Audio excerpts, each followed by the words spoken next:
we start talking about discrimination, we start talking about segregation, we start talking about Jim Crow, we start talking about apartheid, we start talking about police brutality. These are all symptoms of white supremacy. The more insecure white men become, the more they feel a need to exert their superiority, their power and their force. And so the one obvious victim of white rage has always been black men. White people actually love us. They really do. They want us here. They love us not in the sense that they respect us or want to treat us fairly, but they love us the way a master loves his dog. And there's a big difference between being a slave and being enslaved, okay? Enslaved is mental, okay? Slave is physical.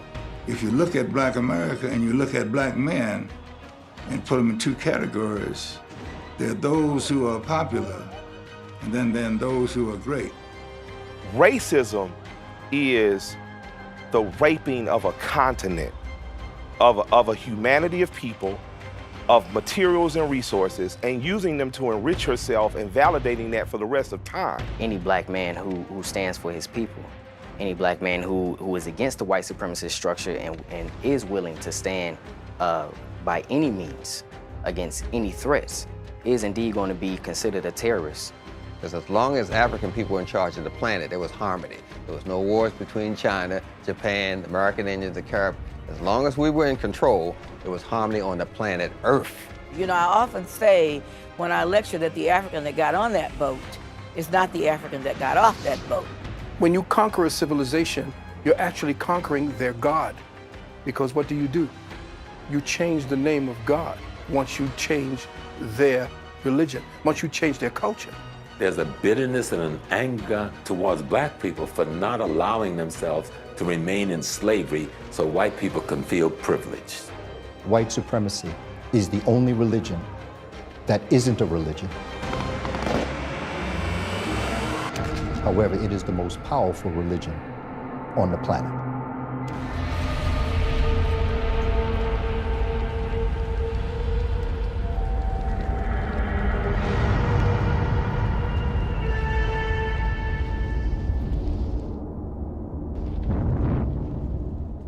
At the Getty Museum out here in Los Angeles, there is a painting, an illustration from the 1400s, Moses defeating the Moors.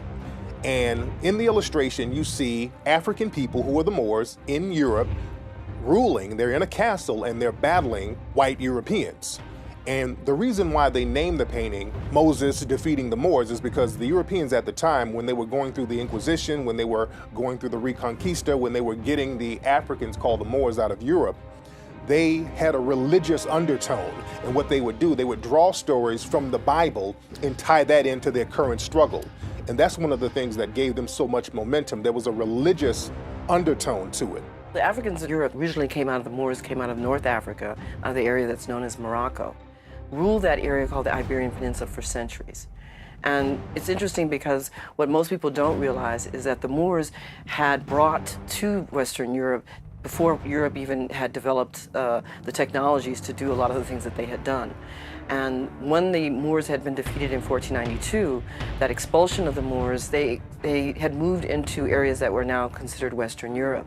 But they brought with them a lot of the technology, the science, the astronomy, irrigation for being able to develop these lands. And that got erased out of history altogether. And I think that's part of the challenge now, is to put that knowledge back into the mainstream so that people understand who the Moors really were. There's evidence of about 150 Moorish castles that are still there in Spain. And if you go to those castles, they will have a bilingual description where they will tell you this was a Christian castle, but it was originally a Moorish one, and they'll tell you when it was Moorish and then when it became Christian. The churches in Spain were originally mosques. They will tell you the period where they were originally mosques and which period they became churches. The Moors then, when they came into Europe, they had already had elements of ancient African wisdom, which allowed them to advance in ways that the Europeans had never imagined.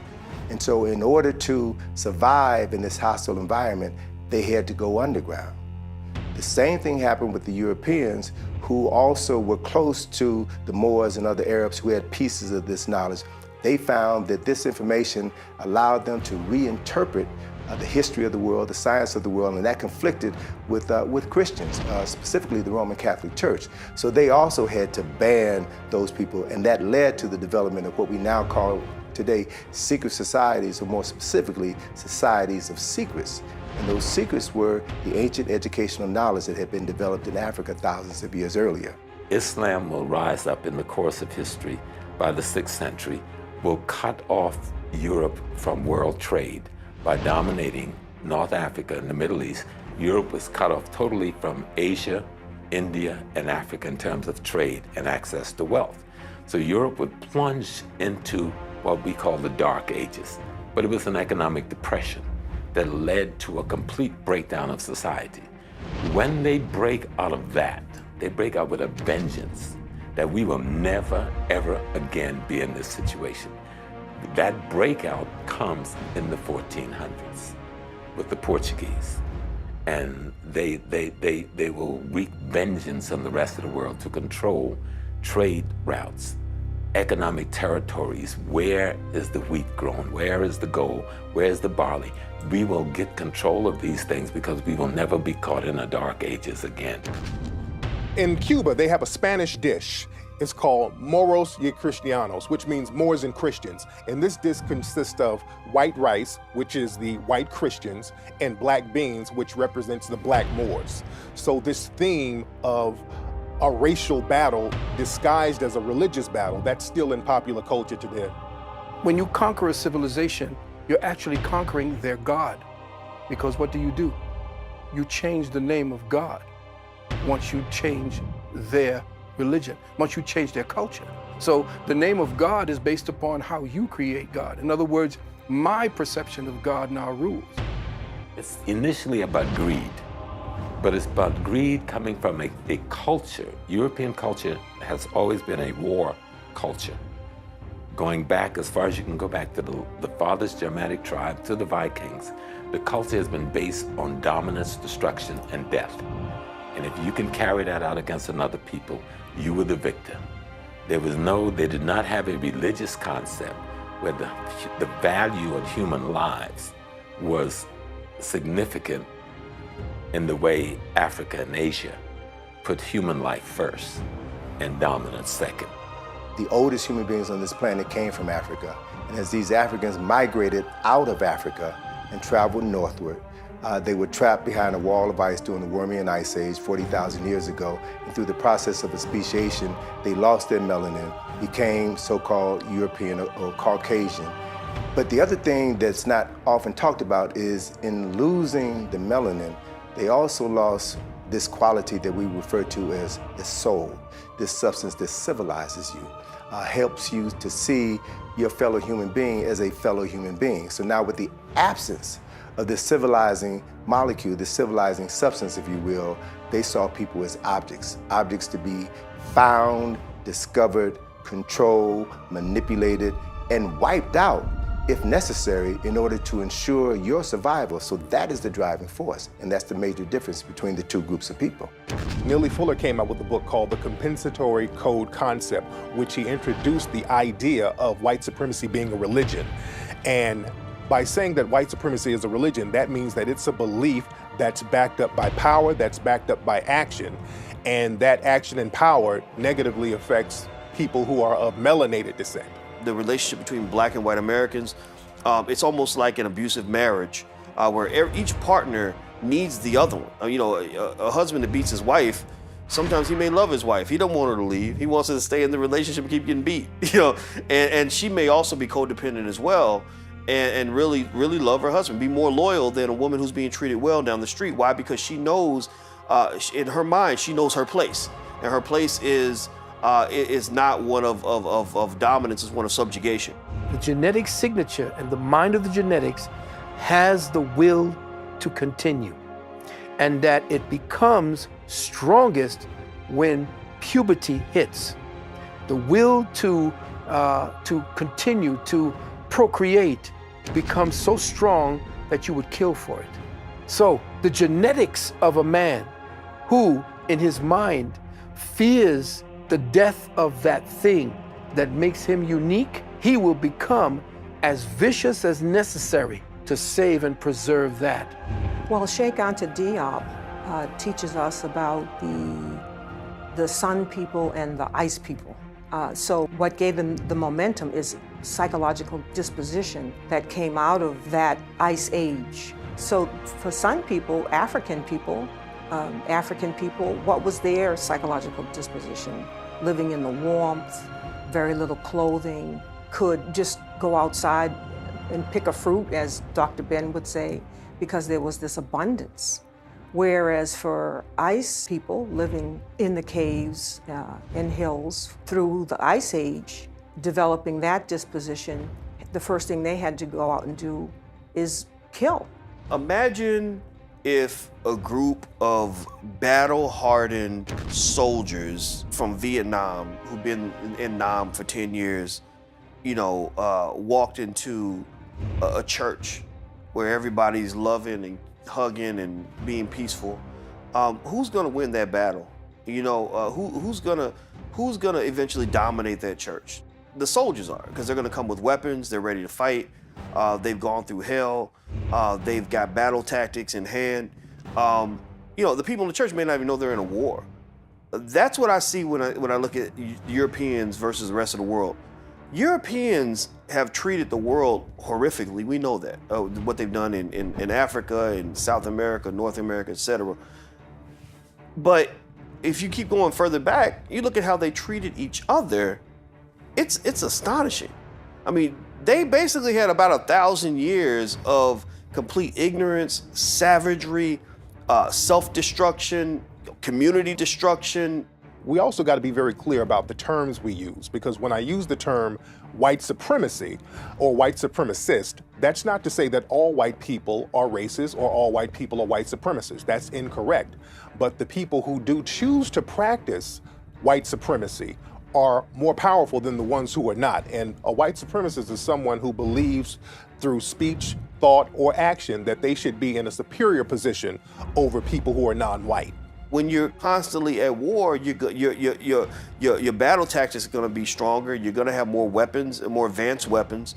So they then take this ideology, as well as this weaponry, as well as this skill set into the world, and they go to places where resources are plentiful. So you're not fighting for territory necessarily in Africa or in North America. Native Americans really were not big on the idea of even trying to own land. Like, no, the land is here. The land's for everybody. The buffalo, there's plenty of buffalo. Just kill what you need, right? So you've got people kind of with this mindset that's not prepared for this sort of, savage, battle-hardened mentality. So it's really easy prey for the Europeans. Well, as it relates to domination on a physical level, as it relates to torture, murder, mayhem, as it pertains to a society that has no order and arrangement, then they would have some form. If you look at the word dominance, they would have the word dominance. The question is, as it relates to honor, integrity, and dignity, is that the type of dominance that you want? If you want to create the type of society that inbred is about to implode on itself because of the nature of the conditions you've put on people, then you would have to use the word dominant, and I would use the word dominant. But if you're looking for the society that I believe is balanced within the forces of nature, then they are not dominant. In fact, they are inferior to the fact, because eventually nature is going to take back what they attempted to steal. You cannot cancel the future. You can only postpone it.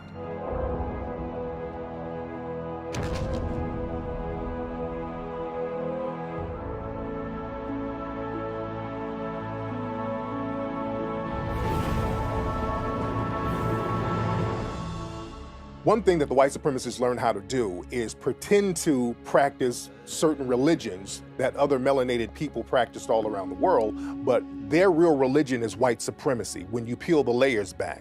Because when you look at all of the religions, all of them are dominated by white supremacy now. So what's the real religion? The real religion is white supremacy. Through this religion of white supremacy, the closer you are in complexion to this ruling entity, then the higher you are up in the pyramid. And so when Europeans left Europe and came to America, they had an opportunity now to be higher up on that pyramid. And so once they got here, A poor man in Europe, a poor Irishman, Irishmen were looked upon by Europeans as the niggers of Europe. But they can come to America and they can amass power, wealth, and respectability. As a matter of fact, George Washington, Thomas Jefferson, and those guys, they wouldn't have made it in Europe, but they can come here and adapt that same mentality and then open the door for other poor Europeans to come here and benefit from whiteness. So the Higherr is a term that means racial holy war. It was popularized by a white extremist named Ben Klassen. Now also Ben Klassen, he wrote a book called The White Man's Bible, where he goes into great detail about how to eliminate the so-called mud people, meaning black people. So these white supremacists, they have all types of doctrines and code words and books and paraphernalia and information out here on how to subjugate black people and non-white people around the planet. Christianity that is being reintroduced to Africa is worthless to Africa. The Islam that is being introduced to Africa and used still as a form of slavery in Eastern Africa is worthless to Africa. Africa created all of the world's religions, from agnostic to Zoroastrianism, came out of the mind of Africa. So the idea of the missionary, and this is the piece that we always have to look at, because when they first came to Africa, those of Eurasian descent, they did not come physically, they came spiritually. And when they came spiritually and they got the indigenous peoples to embrace their faith system, then came the teachers that then indoctrinated them from an educational perspective. And after they had your mind and after they had your spirit, the physicalness was only a mop-up operation. Throughout history, people who have been captured have always been allowed to convert to the religion of their captors. But black people have not been allowed to do that. Black people have been trying to do that for the last 500 years. Black people have been trying to convert to what they think is the religion of the oppressor, which is Christianity. But that's not the religion of the oppressor. The religion is white supremacy, because if it was Christianity, the churches that we see today would not be the most segregated places in the planet.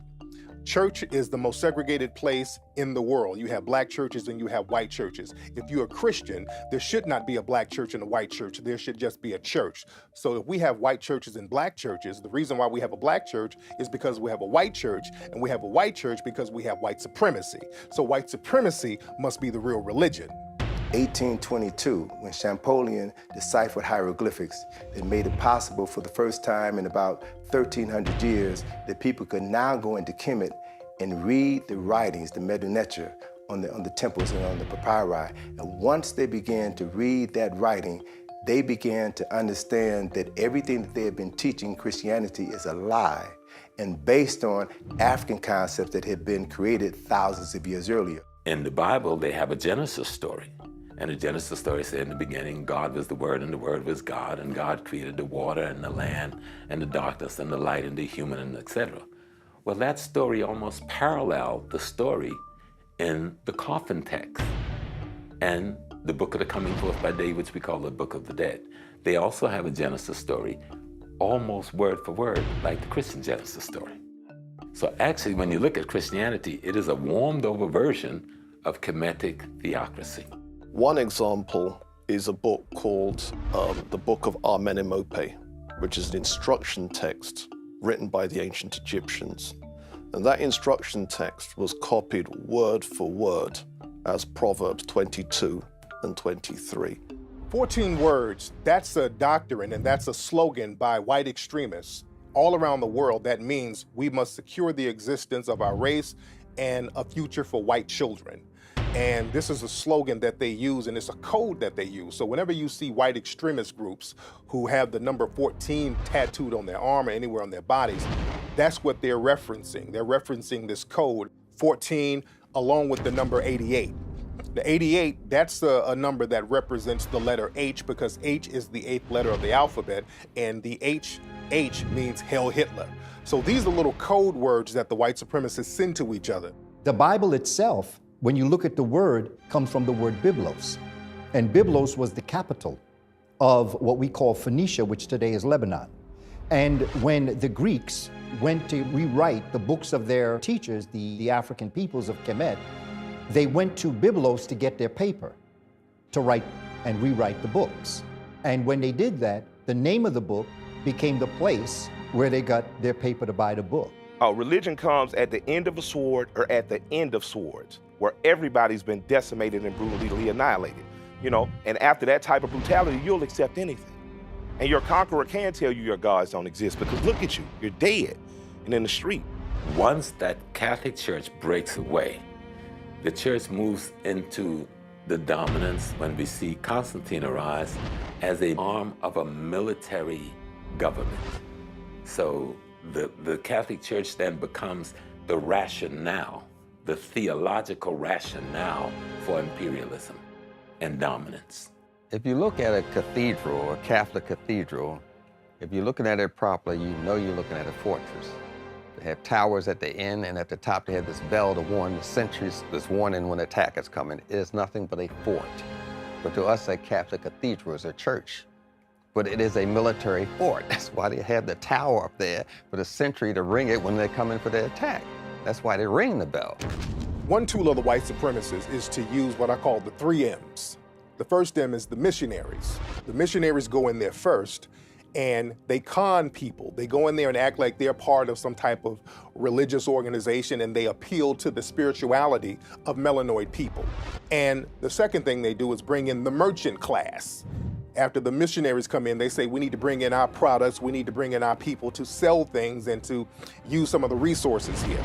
And then the third thing they bring in are the military. They bring the military in to then subjugate and take over the land and decimate the people for centuries to come. If you have anything, it has to be bipolar. If you have a church, you better have a military. If you have a store, you better have a military. You can call it security if you want. Everything comes with the male principle. And we have a church, but no military. See, when you build that church, you gotta have a military. You should build a military and a church at the same time. It has to be bipolar. Religion's always the tool that's used. It's being used right now. You know, that's one of the main strategies used to conquer a people is to destroy their religion, make them question their own spirituality, destroy the cultural artifacts that go along with it. That's the way. There's a book called The Grand Chessboard by Brzezinski, who once was, he was the foreign policy advisor to Jimmy Carter. And what he told him was, if you want to take over a people, you destroy their culture and you destroy their religion and you destroy the artifacts that they create.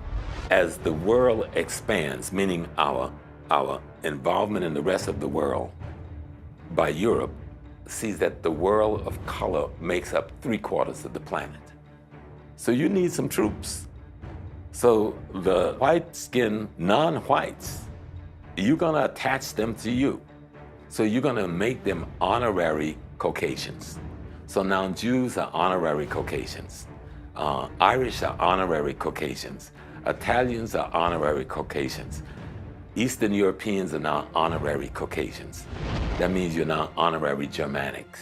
White supremacy, again, is a religion, and other races of people are converted into that religion because people can't really define what a white person is genetically.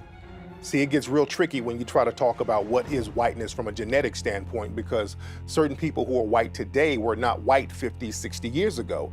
The Irish were not white during the 1800s. They became white. They were allowed to be white later on. Many Italians and Greek people, they were not considered white until later on. Jewish people, many of them were not considered white till later on. So what happens is the white supremacists, when they feel their numbers are dwindling, they allow other groups to convert into whiteness. And in order to convert, they make it their duty to take on the mindset where they want to mistreat and subjugate people who are non-white. Magazine has these cool pieces, and they did a piece where you rent a white person in China. You rent a white person. So there's a former New York City police officer, doesn't know diddly about doodle, gets up, gives a speech at a medical conference to Asian people who really are doctors. But because he's white and because he speaks proper English, meaning white English, he's always gonna have a job. After the 1960s, after 1965 in particular, when black people were fighting for civil rights, the white supremacists wanted to create a backlash against that, so they allowed different immigrant groups to come over to the United States with the Immigration Act of 1965. And one group that they allowed to be the model minority were Asians. We started to see an influx of Asian, Korean, all types of people come in, and then the white supremacists started to hold the Koreans and Asian groups up and saying, hey, look at these people, they just got here, they're doing better than those black folks. It was somewhat of a way to shame the black population by holding up the Asian population and looking at them and pretending that they were the model minority, when just years before, Asian people were mocked and subjugated just like other groups. If you look at media back before the 1960s or before the 1970s, they would portray Asian people with glasses and buck teeth and with the Fu Manchu, walking around being silly and goofy. If you come from anywhere in North Africa, don't care how black you are Caucasian. Until the 1970s, if you came from Trinidad, you were Caucasian. I remember when I first saw that, an ironic, beautiful lady, I'm working in, I get out of the military, I get a job at the post office, I'm doing mail across from this magnificently beautiful sister. So I'm trying to, brother trying to make a play. And she told me, she don't deal with black folks. She don't speak to black people. So I went, girl, what's wrong with you? She said, because I'm Caucasian. And she left the job, went home on lunch, got her passport and brought it back to me. In the passport, it said this black woman was a Caucasian. And so the psychology of white supremacy that used dominance and terror and fear, psychological fear, spiritual fear, physical fear, and tyranny to make people become addicted to wanting to identify with them just to feel safe.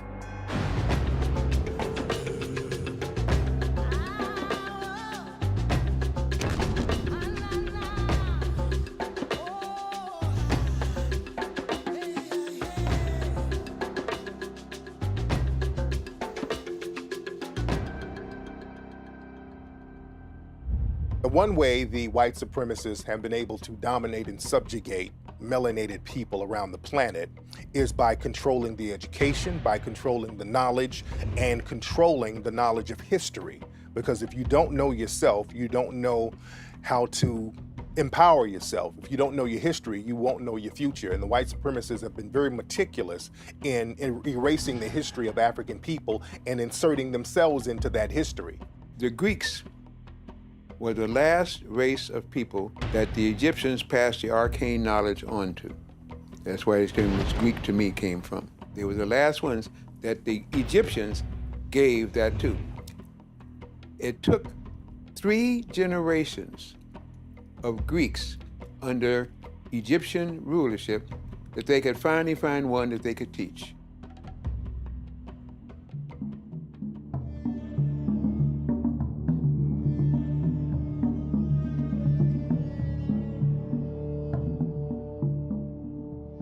Now, the Egyptians call their land Kemet, and they use a piece of charcoal, a burnt piece of wood as charcoal, to symbolize what they mean, the blackest black.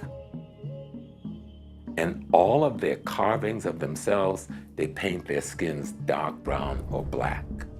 They have white paint, red paint, yellow paint, but they paint themselves blacks. How anyone in the world, with so much information available for the public to see, can even be under any illusions that the Egyptian is even light-skinned. Just when you look at climate and weather, if you go to Egypt, you will notice that the weather is quite hot. And you will notice that it is almost impossible to be able to be outside dressed the way the carvings on the walls are as it relates to the people. Because you would get melanoma before we even knew melanoma existed. So they could not have been depigmented or less pigmented. They had to have been heavily pigmented. So what we have then is various eyewitness descriptions where people visited Egypt and they left an account of the Egyptians in their texts. So what you have is people like Herodotus, who describes them as black-skinned and woolly-haired. Galen, who describes them as having short, black, dry, and brittle hair. Not to mention, as Dr. Clark has taught us, where in the world did they do what they did in Africa? He used to say, are you telling me that Eurasians came out of Europe and built Africa up, but never went back to Europe to develop their civilizations the way they did in Africa? Or does it make sense that it was built up in Africa and it was sporadically brought across the globe to China and to Iraq and to Iran and into Europe where you have the Stonehenge? Would that make better sense? So the answer is, there is no question at this point. Many of the artifacts that are on display in many of the Egyptian collections around the world are fakes.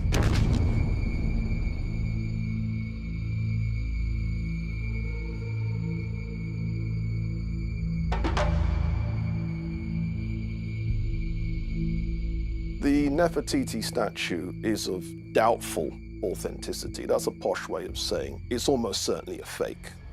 A number of scholars have come out quite recently. Henri Sterling in Switzerland, he's come out and said, listen, this is a 100-year forgery. If there is hundreds of paintings of Nefertiti, and all of them are black, all of the statues in the Cairo Museum of Nefertiti is black, only this one little white statue in Germany is white. Something's wrong with that picture. Marx was instructed to use the face of Ludwig's wife, Emily Brochard. So the face that supposedly was the most beautiful face of ancient history is actually the features of Ludwig Brochard's wife, Emily Brochard. So now, that's not even the half of it.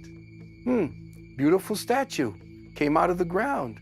No, it didn't come out of the ground. What happened was Brochard was forced to bring it forward after 11 years. So what did he do? He took the head that Marx made, went back to the Tel Al-Amar site, covered it up with dirt, and came out and had a photo op as if that's how he found it. One common lie and misconception that many white supremacists like to promote is that the African people didn't invent the wheel, that African people were just primitive, living in West Africa, waiting on the white supremacists to come save them. But in Africa, especially in the area that we now know as southern Libya, right in the Saharan desert, there were rock paintings of black Africans on chariots, and you can see the wheel, and these paintings go back 7,000 years. In 951 AD, there was a scholar called Ibn Hawqal, and he wrote a book. And in his book, he describes two things. The first is visiting a fringe city of ancient Ghana called Aldegast. And he witnessed a merchant writing another merchant a check for 42,000 golden dinars. Now that should blow people's heads clean off. West Africa had checks 951 AD. The second thing he describes is that the emperor of Ghana was the richest king on the face of the earth. There is a city known as Eredo, E-R-E-D-O, that's located in Nigeria, that the brilliant scholar Robin Walker is coming out with information dealing with the idea that this, in Nigeria, is a city that is 400 square miles in elliptical shape, and the ramparts or the gates are 70 feet high, or what might be considered to be maybe a 7-story building. That's how big it is. And that was done somewhere in the 800s to 1000 AD. At the same time, 400 years later, in the 1400s and the 1500s, where folk are saying these people are primitive, this city exists in Nigeria. Once Britain burned the palace and they colonized the region and then renamed it Nigeria, it wasn't called that before, they did not permit the Oba, that's the emperor of Benin, to rebuild the palace. So consequently, what's there now is the tiny fraction that escaped being burned down. We look at cities that were larger than cities in Europe at that time. We look at cities that had the equivalent of ancient skyscrapers, buildings that were 4 or 5 stories tall. We look at cities with streets. We look at cities with sewer systems. We look at cities, nations that had universities, that had libraries, that had a upper class, a solid middle class, architects, engineers, physicians, dentists, a city that would rival any other city in the world at that time. Well, the emperor of Ghana, we know, lived in a castle with glass windows. We know this because there's an 1153 AD document that tells us that there were glass windows. We've got Kano in parts of Nigeria. We've got the great Chad Basin civilizations. We got civilizations along the Congo that we don't even talk about.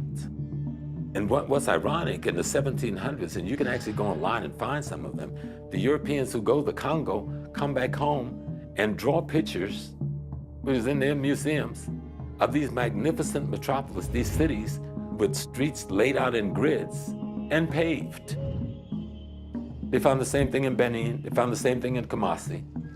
But these same Europeans, especially the British and the French, will burn and sack most of these cities. A Polish scholar called Z.R. Dmytrowski did a survey of Nigerian ancient monuments and wrote 3-volume architectural book called An Introduction to Traditional Nigerian Architecture, Volume 1, Volume 2, Volume 3. Now that's important, you see, because most people wouldn't have thought that Nigeria had anything to be able to fill 3 volumes. Which brings me on to Benin. Benin is in the southern part of Nigeria. Now, Benin's architecture was very famous in medieval times. In particular, its royal palace. Its royal palace was the same size as whole European cities, just the palace. Ethiopia was one of the earliest countries to embrace Christianity, right? And so what you have in Ethiopia is a ancient civilization. You know, Ethiopia, we got to remember, Ethiopia is the source of the Blue Nile, right? And based on research that I'm looking at now, I'm really beginning to realize that Kemet is Ethiopia's oldest daughter. So the knowledge that flowered in Kemet began first in Ethiopia. They never occupied and dominated and conquered Ethiopia totally, and that's because King Menelik understood he needed more than just spirituality, because a lot of the Africans in other parts of Africa, they depended on their spiritual system. But when you're dealing with a group of people like the white supremacists who were not spiritual at all, you're going to lose. So King Menelik, he used his spirituality, but he understood that he had to be practical. So King Menelik, he got guns that rivaled the guns of his enemies. And when the Italians came into Ethiopia to try to defeat him, King Menelik used his guns and used his weaponry to fight them off. What Ethiopia was able to achieve was nothing short of military genius. They struggled certainly with Italy for maintaining their independence. But I think what they were able to do was to use the land to their advantage. They were able to strategize, and they really outthought the enemy. And they were underestimated, let's face it. I think they were their military power was underestimated.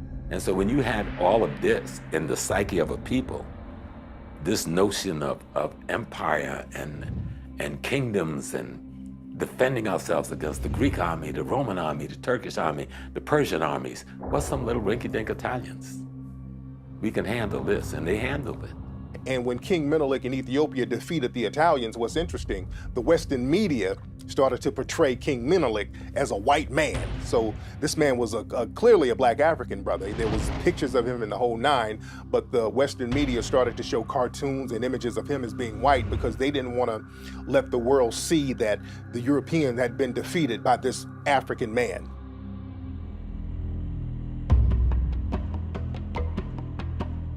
Traditional African religions, particularly the one from ancient Egypt and Sudan, venerated this idea called Ma'at. And Ma'at, roughly speaking, you could translate it as truth, as justice, as righteousness, as reciprocity.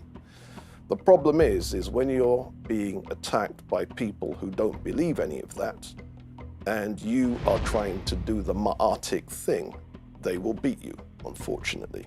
And this is one of those harsh lessons that the black community is still to learn. The assumption that another group's view of humanity is the same as ours. The assumption that another group's understanding of divinity is the same as ours.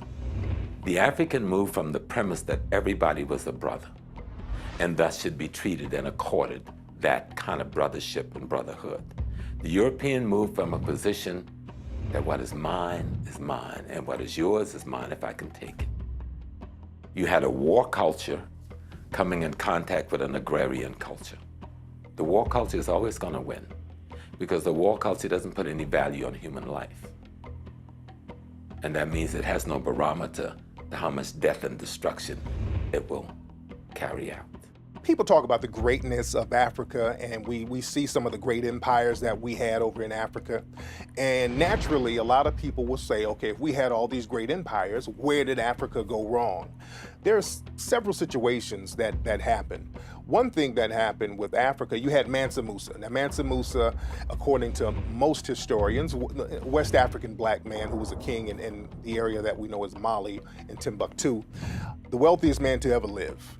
And Mansa Musa's situation was a gift and a curse, because Mansa Musa, he went around the world basically just giving out gold. This man had so much money, he could give money away. And he gave so much money out, it decimated certain economies in other nations. So it showed the humanity of the African people and the generosity of the African people, but you showed people that you had all of this wealth, so now people are plotting on you. So when people saw Mansa Musa giving out all that money, he became lunch to everybody else. So Africa started to get raided and flooded with all types of people trying to take advantage of the wealth and the resources that were in Africa. The tide rises and falls. I mean, what are we talking about? We're not supposed to be a victim of time. When you're going into Africa when it was falling, when it was old and worn out, trying to nurture and educate the East Indians, the Chinese, and the Europeans. We were trying to help all of these people to raise them up to a higher level, and they wore us out. Even today, you'll get worn out if you talk to a certified Negro under warranty. They will wear you out. We didn't take military matters seriously. We didn't take warfare seriously.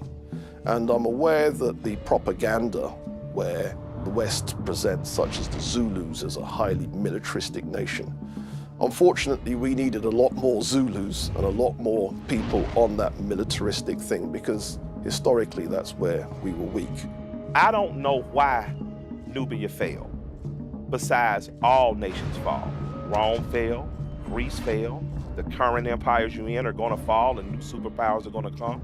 So yeah, we failed. Kings died. Other people mishandled money. The same thing that happened with your grandmama inheritance after she died. The same thing. Some of your cousins went and wilded out with it. The other of your cousins took it and created their own little things. Same thing happened, but the question is, how do we create in Israel? How do we create in India? How do we create a Germany? How do we create something for us? Because we need something. You know, Dr. John Henry Clark was like, we're yelling that we want a nation, and it's nation time, and we don't even know how to build a train.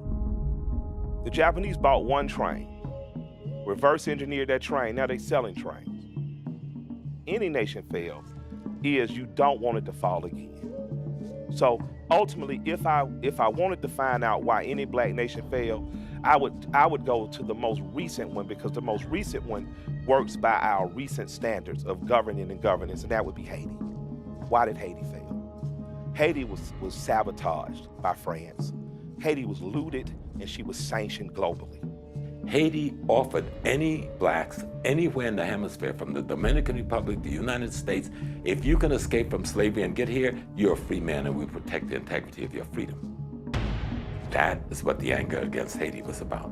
Haiti was the first free republic that offered freedom to any enslaved people, black or white, from anywhere. If you make it to these lands, our army will protect your integrity. For 444 years of the European enslavement of African people, you had the best and the brightest of African people steadily taken out. And then after that genocide, after that Holocaust, Europeans decided that they were going to go in now after the Berlin Conference and control the land for another 88 years. So Africa has only been free for less than 50 years, but is still suffering from the ravages of 444 years of slavery, 88 years of colonization. You don't recover from that automatically unless there are plans in place to aid your recovery. After Europe was destroyed during World War I and World War II, you had the Marshall Plan and other plans that were implemented by the United States in order to rebuild Europe. Look at photographs of London, photographs of Paris after the war, after the bombing, and then see what American aid did 20 years later to rebuild those cities. So we think that Europe has always looked like that. No, Europe has had more wars than Africa has had, but they now but they've had access to resources to rebuild. Africa hasn't had the ability to rebuild. There was no revolution there. There was no independence granted. All they were done was to make a few Negroes wealthy, and then y'all managed the apartheid poverty for us. But we'll keep all of our banks, we'll keep all of our mines, we'll keep all of our industry. We're not sharing nothing with you. We'll keep the best 80% of the farmland, and you can't even come into our little towns. There are towns in South Africa we don't know the names of. That's the most prosperous, most beautiful places in the world. White folks are retiring from Europe every day. Especially the aristocrats going there to live. And they make us think South Africa is Johannesburg. Colonial powers of Europe left African nations. They took everything, even the light bulbs. They ripped up the train tracks. They said, if we're leaving, we're gonna make sure that you won't be able to sustain yourself. And they destroyed everything. It's no different than what happened in America after emancipation. When they left, they destroyed all. Guinea is one of the classic cases. They even took the toilet paper. They took everything out of Guinea. And then from the international marketplace, fought to keep Guinea from ever developing international trade with Europe. Guinea has the largest supply of iron ore in the world. Who do you think control and own it? Some Israeli mega capitalists.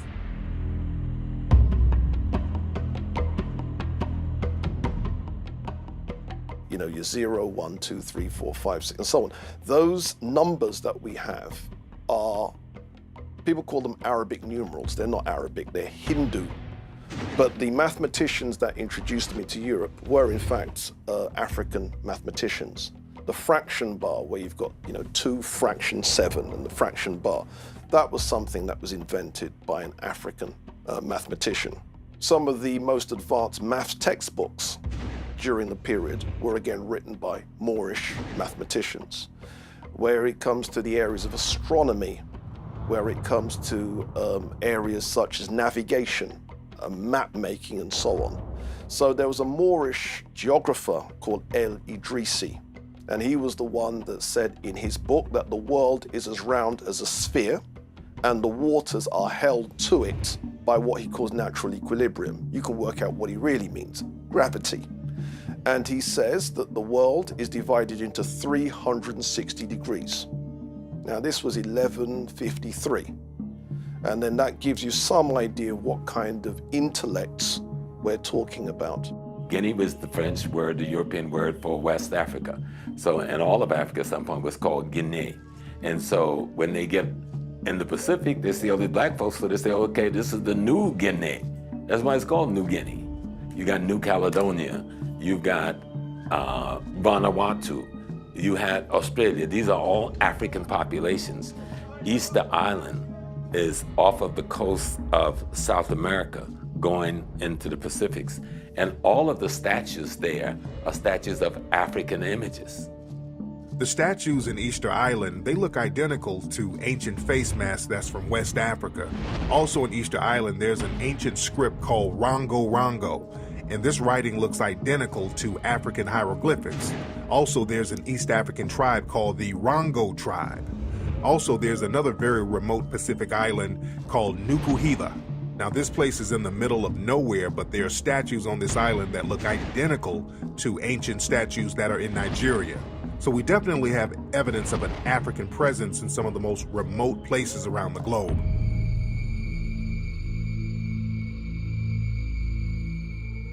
You know, the Mammy Monument came on the heels of the creation of the Lincoln Memorial. Lincoln Memorial was built in 1922, right?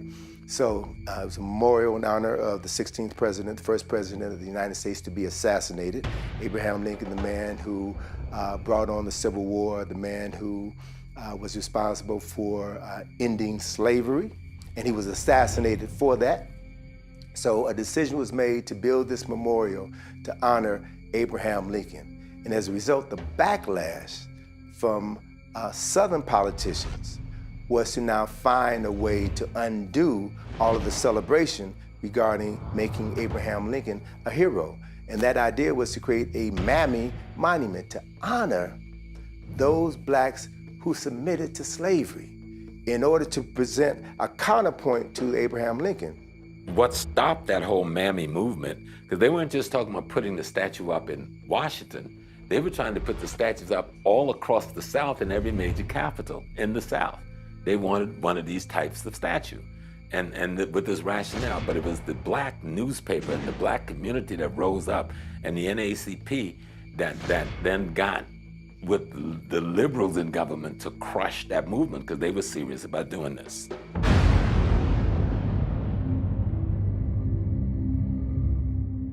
When we think about the concept of aviation, we think about the Wright brothers, and then if we go back, we think of people like Da Vinci, who had drawings about flight, and a lot of people try to say that Da Vinci's drawings were the first ones that talked about people flying. But there was a Moor in Spain in around the year 875 at the height of the Moorish conquest of Spain. And Ibn Firnas was one of the first people to test out flight and navigation. At the Iraqi airport, there's a statue of Ibn Firnas that's paying homage to his knowledge of aviation and flight. Mike Hollis, who I interviewed years ago with Air Atlanta, I mean, he was a young brother. I mean, he was barely in his 40s, you know, late 30s, early 40s, and saw a need, got the investment dollars, and launched, you know, Air Atlanta. But you had Piedmont Airlines, which was out of, you know, North Carolina, Southern Virginia area, Tennessee area, in which a group of black investors were about to make a play on it. So this whole aviation sector isn't new to us. I mean, there's so much opportunity out there.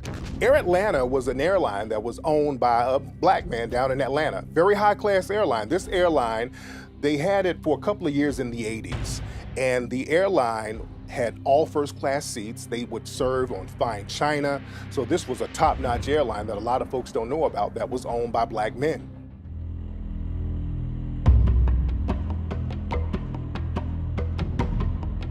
Rene Lacoste is the designer of the Lacoste shirts that we see now today. That's still a very high-end clothing line that we see in high-end stores all around the world. Now, a lot of people don't know that Rene Lacoste was a black man who lived in France, and he was a tennis player.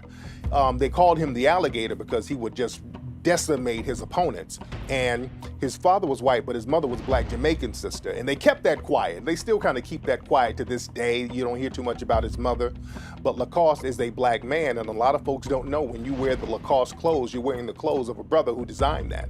One thing, the white supremacists, they try to make it seem like racism is just a Southern thing. They're very good at telling that lie. But when you look around the country, certain places were not just segregated, black people were just not allowed. For example, out in the West, Oregon, black people were not even allowed to live in Oregon until the 1920s. Black people couldn't come there at all. It wasn't no segregation, you just weren't supposed to be there. People in England did not start shampooing until the late 1700s. And the reason they started to shampoo is a brother named Sheikh Deen Muhammad, who's a melanoid brother out of India who went into Europe. He introduced shampoo to Europe. You know, I go to Europe a lot, and I perform there. And one of the most interesting things to me is when I go there, the same way when you're here and you walk around in American airports, you see travel agencies telling you should go to Mexico, you should go to South America, you should go to the Caribbean. They advertise everywhere they conquered in the Western Hemisphere. When you go to Europe, they tell you should go to Africa. And they show you these islands, and I'm sitting there as a black man like, damn.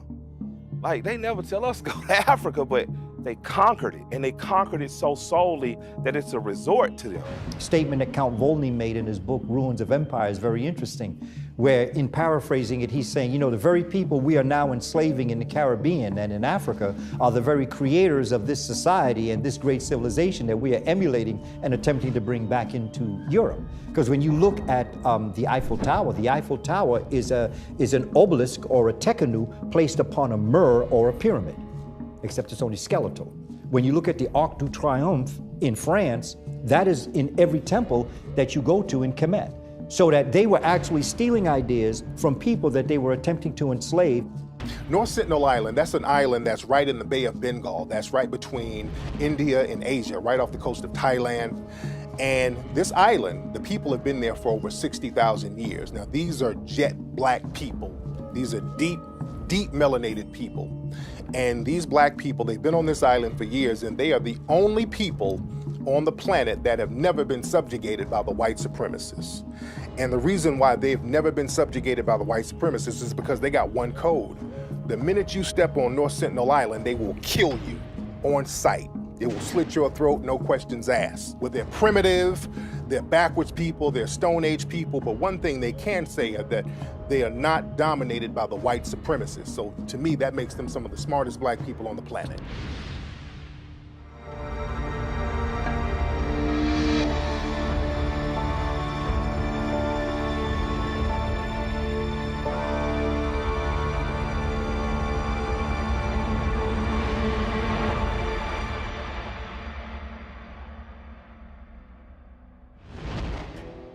One part of the religion of white supremacy is to sacrifice certain people and sacrifice their lives for the sake of your religion, to show your dominance in your religion. And this is what the white supremacists, they do with melanoid people all around the world.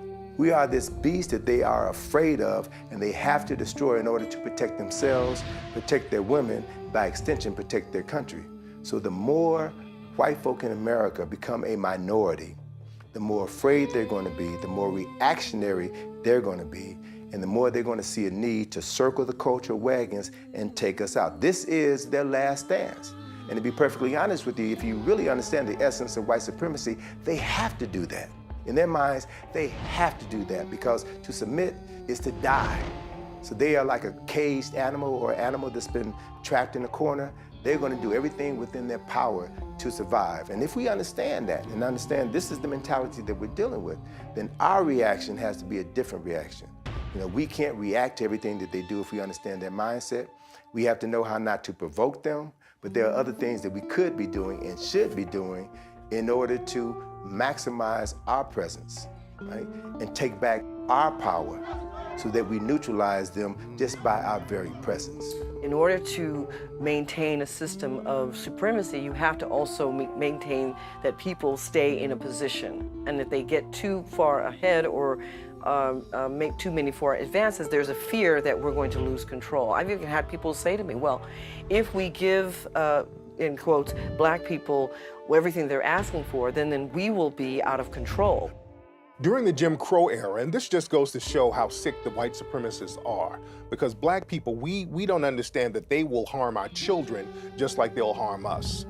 And they would have something called the Battle Royale, where they would go get black children who were in an economically deprived situation that was created by the white supremacists, because remember, they create economic deprivation. So they get these people who are economically deprived, and then they offer them scraps in order to entertain themselves. So they would get these black children and take them to these boxing matches that you had a lot of white supremacists watching and paying to see, and watch these kids beat each other up. Where they blindfold young black males, and it can be any amount of them from 3, 4 to 5 to 10, and they're put in a ring or a circle, and they have to fight until the last man standing. So they just beat each other nearly to death, hoping to get whatever little rewards or favor that will come at the end of the day with who was left standing. And that was called the Battle Royal. Jack Johnson came out of that process of the Battle Royal. Our great black heavyweight, first black heavyweight champion of the world, came out of that process down in Galveston, Texas, where he grew up. And that was all through the South as an entertainment mode for white folks to watch black young kids beat themselves into a frenzy while blindfolded, with the hope that they won't get hurt at the end of the day, killed at the end of the day, or might get some pittance of a reward that they could take home and help their families. When we look at circus clowns, especially the hobo clown, the sad-faced clown with the ripped-up clothes, that came from the white supremacists making fun of black people. At around 1874, there were these two white men who were minstrel show artists, McIntyre and Heath.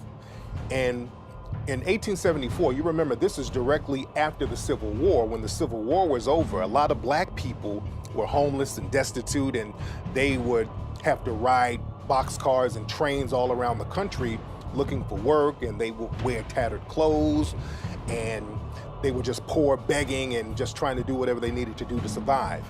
And living in a culture of white supremacy, the white supremacists looked at that and said, okay, that's something that we could make fun of. So these two white minstrel show entertainers, they started to dress up in tattered clothes and paint their faces black, and they had these big white exaggerated lips with a sad look on it, because black people were sad at that time after the Civil War because they were destitute. And they made a mockery of this and went around the world and went around the country doing these minstrel shows. And eventually that image went into the circuses, where circus clowns started to do that. And even to this day, you still have these circus clowns with the dark faces and the big white exaggerated lips and the tattered clothes and the holes in the shoes. And that hobo clown image that we see today in circuses all around the world is basically still mocking black people.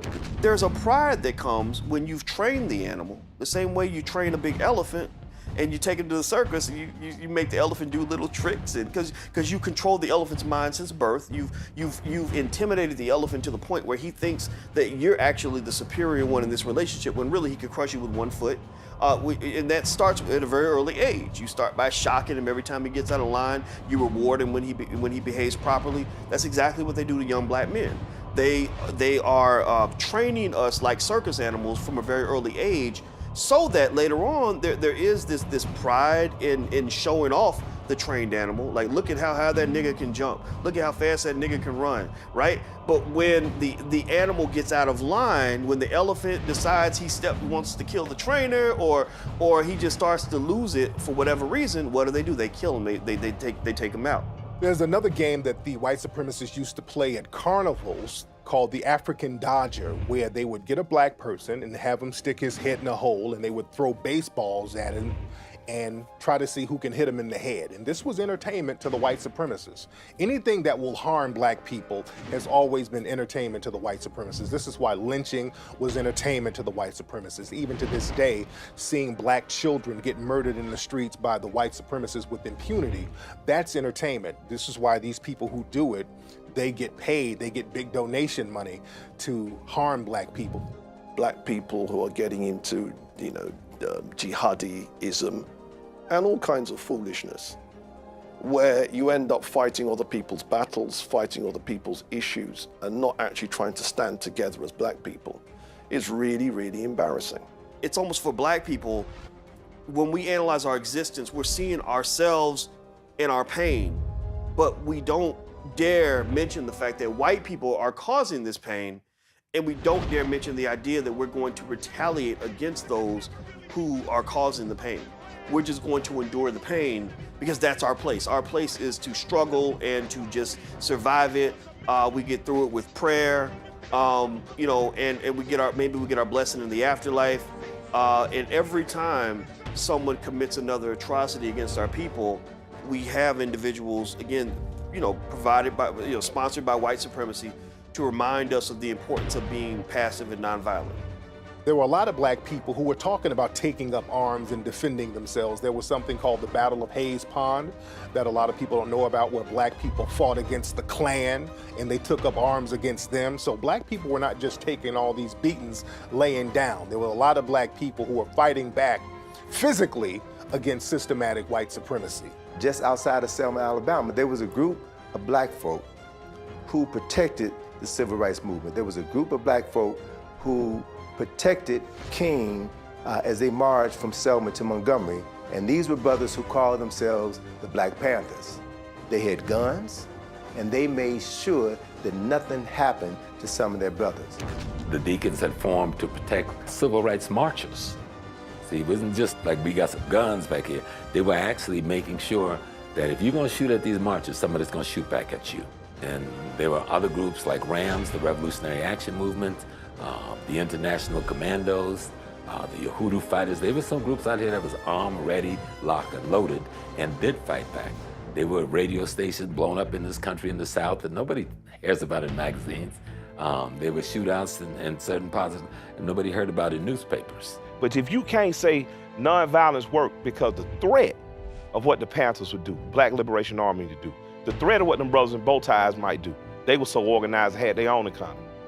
And they were nonviolent in themselves, but the threat, that changed things. I'm tired of that chump talk, that sucker talk.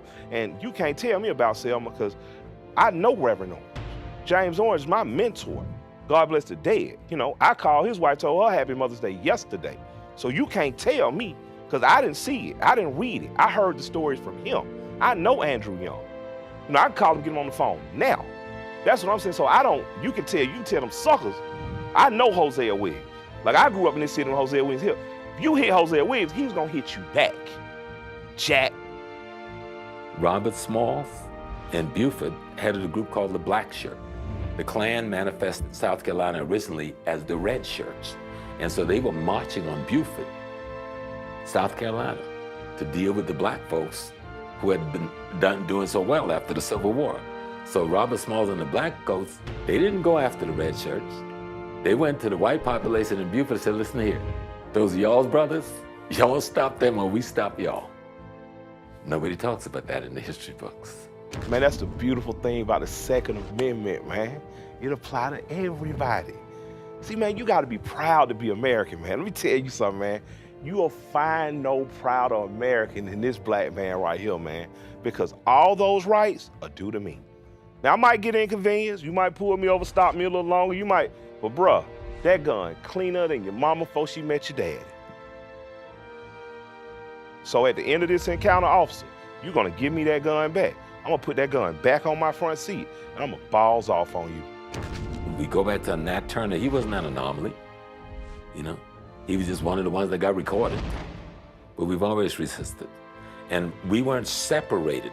When Turner was brought up in charge, they asked him, who is your leader? It's gotta be somebody behind you. He said, yes, I do have a leader. Who's your leader? He said, Jean-Jacques Dessalines. So the judge said, well, y'all go find that Negro. They went on and come and told the judge, well, that was the Emperor of Haiti, but he's been dead for years, so they bring Turner back. And so why are you saying this dead man is your leader? He said, my leader is Jean-Jacques Dessalines. He was talking about the spirit of revolution left by blacks who had resisted by arms before. They want you to pull your pants up and go into the gas chambers. They want you to act right and walk into your noose. You see, that's all they're asking you to do. And so just even looking at how those phrases are termed, first of all, those are connotative sentences or connotative statements, because you're saying act right. Well, what is right? Because the European shouldn't be the standard for what is right or who sets forth what is right. Given all that they have done, I don't think anybody would say killing and slaughtering and murdering and pillaging and lynching, and those are right things. So when you look at a people and they're telling you, you need to act right, well, I'm not sure that I would know if you even know what's right. The white supremacists, not only will they target certain black people, they will target their offspring, because they understand that certain bloodlines and certain offspring is passed down. And greatness sometimes is passed down through the bloodline and through families. So a lot of times when you have great black public figures who come out, after they're taken out, a lot of times their family is targeted. Like our brother Malcolm X, when he was taken out, the feds and the powers that be would target his wife, they would target his children, his grandchildren. And Dr. Martin Luther King, when he was taken out, a lot of people don't know that his mother was killed in a church in the early 1970s. She was shot in a church. A black man rises up and challenges you effectively. First thing that you have to do is take him out and then ensure that his offspring will not follow in their daddy's footsteps. So whatever you can do to destroy the children of that leader sets an example for anybody else who would consider walking his shoes. So it's a war strategy. It's a very effective war strategy. And so if we realize that we are at war and that white supremacy uses any means at their disposal in order to win every battle. Europeans understand that intelligence is passed down through bloodlines. It's passed down through genetics. So they understand if they want to get rid of revolutionary leaders within a race which they're trying to kill or exterminate, they have to get rid of entire bloodlines. And so in order to do that, they have to not only just attack the spawn or the root, they have to attack every extension off of that spawn or that root. We think like our slave master. If you want to know how the blacks in Barbados behave, look at the white people that own them. You want to know how the blacks in St. Louis behave, look at the whites who own them. Because they taught us. They taught us how to have children, how to discipline children. They said, your children are evil. You have to beat the evil out of them. They were born in evil, beat the evil out of them, beat the hell out of them. See, we were taught their system. The only way for them to control us is for us to act like them. That's the only way they control us. Now, the month of April has always been a very significant month for the white supremacists. Now, understand that white supremacy is a 24-hour thing. But April is very significant, and you see an increase of violent behavior coming from white supremacist groups because, number one, April is the month of the Patriots' Day, where the so-called patriots, the white supremacists, fought off their enemies. Also, April is the month, the birthday of Hitler. So a lot of the white supremacists, they will time a lot of mass shootings or a lot of mass killings around April. When you look at the Columbine shootings, that shooting was done by 2 white supremacist teens who timed that specifically for April. The Waco situation, that happened in April. The Boston Marathon bombing, that happened in April. So many actions of the white supremacists and violent acts take place in April. The Oklahoma City bombing, that happened in April. So April is a very significant month for the white supremacists. It's almost like a holy month. There are things at nighttime rituals, which we call nocturnal, and we're sun-centered. Our rituals are during the day with the sun. Even if they go to a restaurant, it's gonna be dark with candles like a cave. Because that's where they come from. They bring in their culture with them. There's nothing wrong with that. But when you inflict it on someone else, then there's something wrong. But I'm saying, even today you can go to countries, you see the name of a bar is called Caverns, Cave. It's not a big thing with the Europeans. So what happened is that they perfected their culture, and we perfected ours of being sharing with other people. There's no overtaking, nothing in history that we decimated, annihilated a race like the Caribbeans did. There's no history books about that amongst African people, none. But you go into Europeans, you just follow the trail of blood, and you follow their history.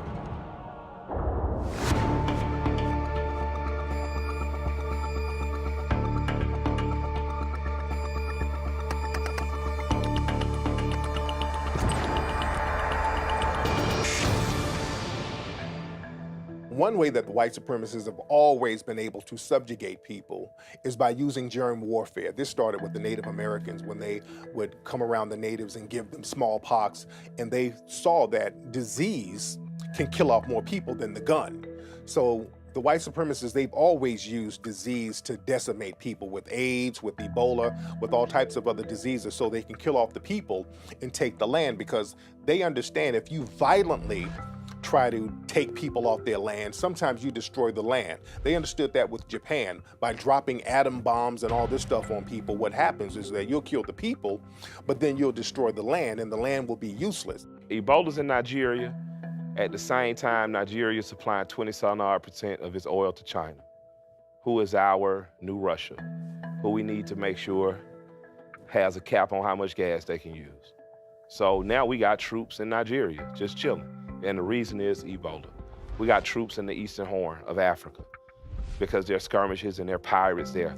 It looks to me, though, that's the only place fuel can go in and out of by ship. So in case it ever gets stupid, then you know who can close it off. So I just look at the world from a bigger context. And scientists now have so perfected this art of germ warfare that they have developed melanin-specific viruses. And how pneumonia has been spreading throughout the Black community. The pneumonia virus has mutated to the point now where it used to be cured with an injection 10 years ago. Now there's so many forms of pneumonia out here that are taking people out left and right. Working with Tulane University and Columbia University, have a lab in all 3 of those countries that's producing bacterial warfare. And one of the things they're producing is Ebola. And the CDC owns the patent on this Ebola virus that just wreaked havoc over West Africa. I remember reading in the Washington Post magazine about 15 years ago about an article, a CIA agent who was in Africa, and he had an assignment, and something went wrong, and he decided to scrap this assignment, and he threw this suitcase that was filled with the Ebola virus in a lake, threw it away. And then a short time later, Ebola breaks out in that community. So these mysterious viruses that just show up and only seem to target specific people, we have to begin to recognize that as a potential form of genetic warfare. The most modern instance is the Ebola situation in West Africa. Ebola jumped from the Congo to West Africa and missed all those other countries. That was a flying virus. It must have took wings. ISIS is not only a political and economic scheme, but a spiritual scheme based on a metaphysical level, because now they're taking the name of our ancient African goddess and they're framing it in terms of malevolence, as though it's bad. So, you know, when African people start to promote African culture more and the name of ISIS is being spewed into the atmosphere, you know, just through us revering that spiritual system of ancient Kemet, white people who may over here say, oh, ISIS, and thinking that we're terrorists, so they're indirectly associating those things and making them overlap, even though one is created by them and for malevolent means, and one is in reverence of our culture. Shell isn't going to stop building pipes there. British Petroleum's not going to stop laying pipes because of an Ebola outbreak. So the question becomes to me, like, is there for real? Are we knocking people off? And people, then they say you're a conspiracy theorist, but my great-grandfather's father was a part of the Tuskegee experiment. So yeah, I believe in conspiracy theories because it has affected my life. So you got to start asking yourself, if a disease just pops up out of nowhere again and again, and the people are dying, but yet their land is needed for oil, what's, you know, one of many things could be happening. What I do know is I don't buy what they tell me on TV. They used the syphilis on us. And people think, oh, they just took a couple people and gave them syphilis. No. What they did, they infected men with syphilis, and then they let them go without treatment, without even knowing they have syphilis, to spread it to their wives and their girlfriends, and thus throughout the Black community for decades, while they studied the effects of syphilis on the human body by guinea pigging these Africans. That was just one instance right here in the United States. The medicines that Africans have been using for hundreds of years are known to the Western world. You get in the bush and you'll find folk who, I remember when I was in Ethiopia back in 1985 and met this Ethiopian herbologist who had a cure for cancer. And he showed us his patients. He showed us before and after pictures of him curing cancer cells on people's bodies by using specific herbs. And he talked about the differences between using certain herbs that are designed to kill certain diseases and certain viruses, as opposed to pharmaceutically produced chemicals that will kill certain viruses, but they have side effects. So you take other medications for the side effects, but these specific herbs are targeted only to focus on certain cancers or certain diseases and take them out without affecting other parts of the body. Those herbologists, those scientists, those chemists still exist in Africa today. People living about 150, 200 easy, 200 years old. The health was superior. You wouldn't go to Africa and get somebody with arthritis, rheumatism, diabetes to pick your damn cotton. I mean, that's absurd. You want to get some healthy people because you're trying to make some money. So you went there for that. White supremacists, they would take the skin of African slaves and actually make shoes out of them. This is something that they don't like to talk about. Even today, there's a company over in Europe that makes shoes and leather products based on human skin. Right now, to this day, they make leather products based on human skin. Our communities are ridden with products that have GMOs. More likely to find products with GMOs in our supermarkets in our neighborhoods than you will in other neighborhoods. And why are GMOs critical? Because it's been shown not only are they cancerous, but they destroy nervous system tissues, they destroy brain tissue, and so they impede our cognitive development. So we have to begin to be more concerned about nutrition. You have power when you can control your eating capacity. When you got to depend on Piggly Wiggly or Stop and Shop or any of the other supermarkets for your food, I don't care how many millions you have, if you can't grow your own food, you don't have power. Power is the ability to eat. So even if you got that little garden in your backyard or on your windowsill in a project and you're growing your own food, you have power. Because if all those stores shut down, you can continue to eat, and in continuing to eat, you can continue to live.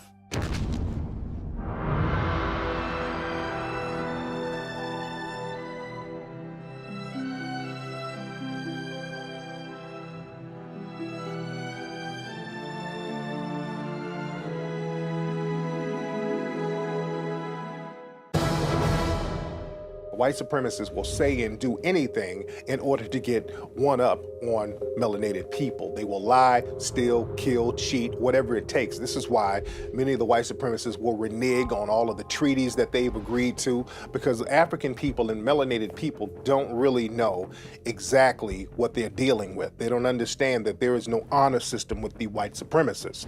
So we have to go back into their history like they go into our history. You understand? They have more books about Egyptian and our history than we do. So to understand black people, you have to go into African history. And to understand Europeans, you have to go into the cave history and cave civilization.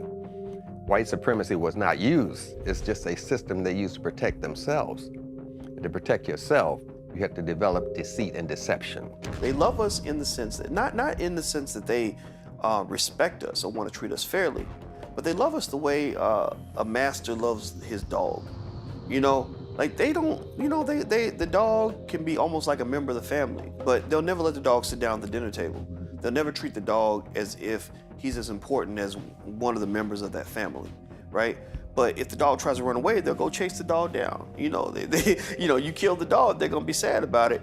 And I think that white people, historically, have always seen us as part of their infrastructure, you know, going back to slavery. I mean, you needed your slaves because you were making money from your slaves. You need your slaves to nurse your children. In order to maintain your power, you perpetuate the weakest of a culture and make them look like the strongest and have the sheep follow.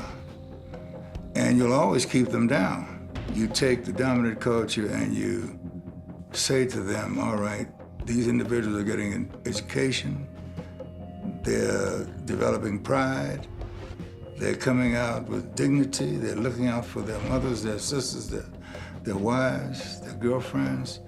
We have to do something about that. That's too good.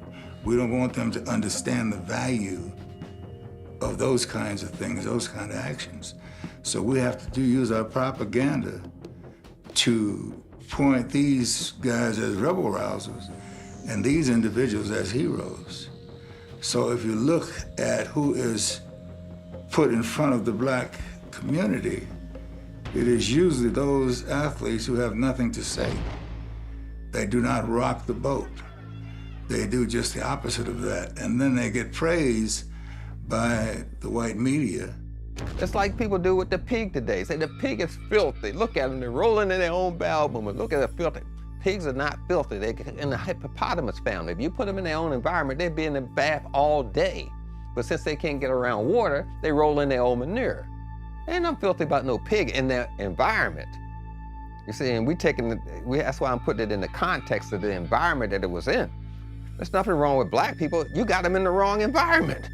In this environment, yeah, they lie to each other. Yeah, they sell cocaine. Yeah, you follow me? Yeah, they're stealing people. This is the environment.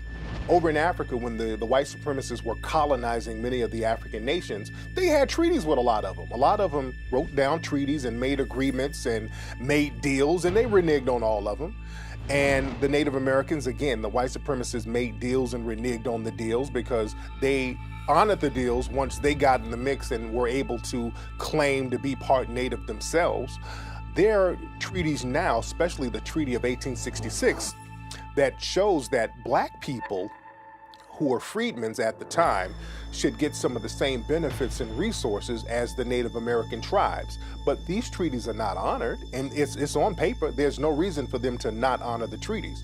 Even the Constitution is not really honored in favor of black people because we're supposed to get equal protection under the law, but we're not getting equal protection under the law. So a treaty or constitution or a document is only as valid as those who can enforce it. And nobody is enforcing these treaties and laws for melanated people. Fast forward into the 60s, you had the hippies. Who were the hippies? It was whites pretending to be Indians. Look at that culture again.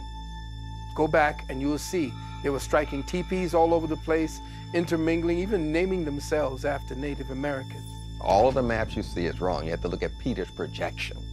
Peter's projection showed you that Africa is twice as long as what you see, and Europe is twice as small.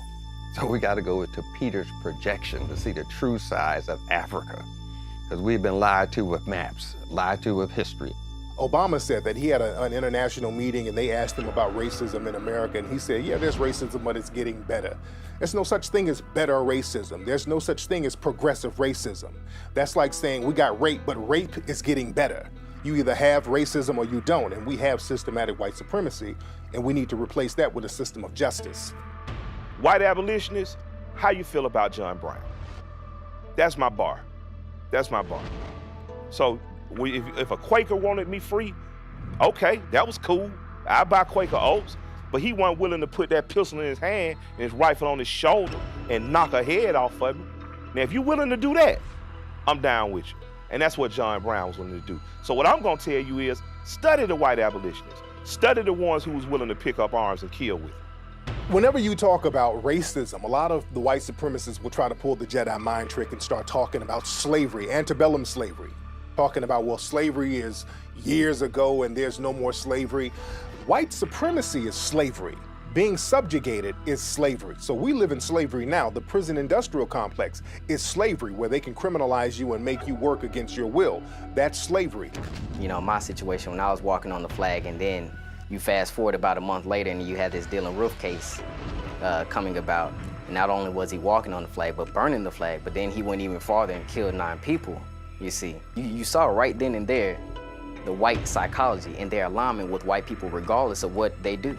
Any black man who is against the white supremacist structure and is willing to stand by any means against any threats is indeed going to be considered a terrorist towards white supremacy. So even with me doing what I'm doing in the community, I may not be out, inciting riots or waging physical war on Europeans, but the simple fact that black men want to come together and build their communities, that automatically makes you an even greater terrorist, because you're already by default a terrorist just based on your melanin and your genetic dominance.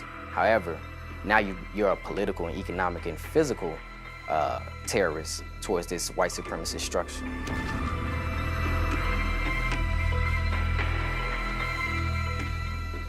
So Spingarn worked in concert with the United States government in order to give them the list of African Americans who were part of this organization, who the government believed was subversive. So on one hand, you've got people like Spingarn who are funding this organization and using it as a front to identify the thinkers within the black community so that they could be effectively neutralized one way or the other.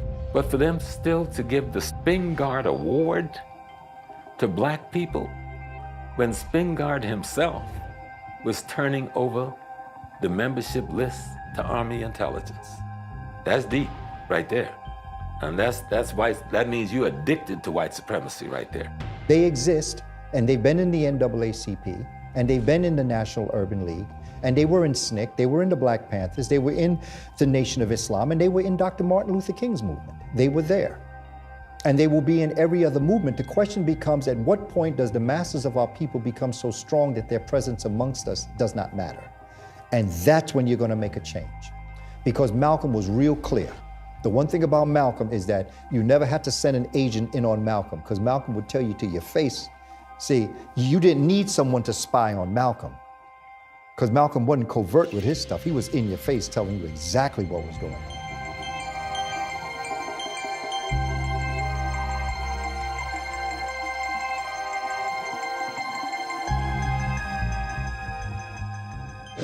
This has nothing to do with selling your soul. I mean, if you look at it that way, okay. Yeah, but it depends on how you look at it. Sure. You insult my intelligence when not only they insult me, period. If they think I would tell them anything. But it would be good, and I think in many ways it might be of some benefit to your organization. You know, if in fact we can eliminate people. There's no government agency that can ever expect any information out of me that's in any way detrimental to any religious group or a black group, for that matter, in this country.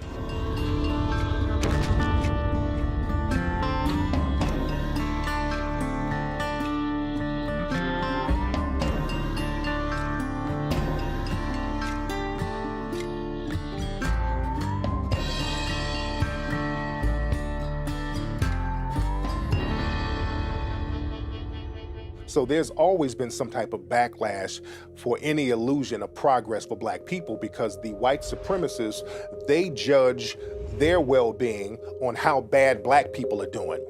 As long as black people are doing worse, the white supremacists are fine. Anytime there's any progress with black people, the white supremacists go on alert, and they will go behind the scenes and do everything they can to subjugate and thwart the progress of black people.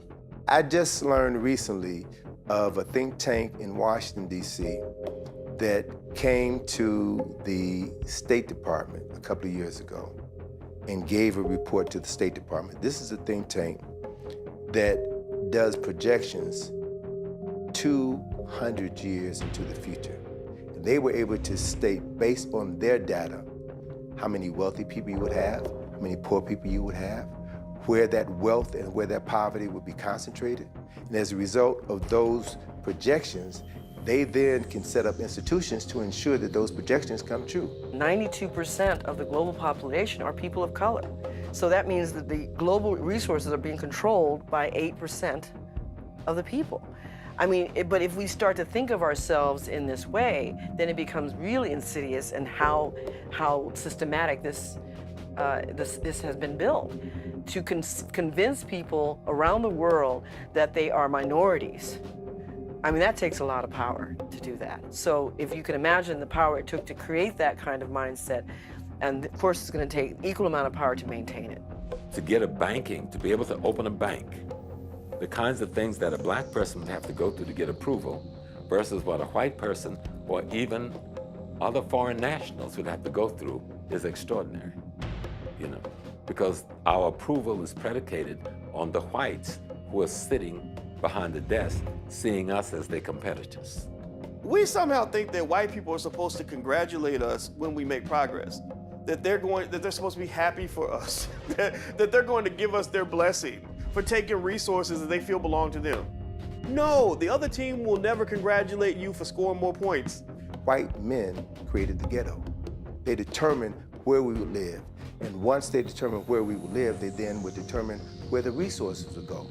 Schools would be built outside of that community. Grocery stores would be developed outside of that community.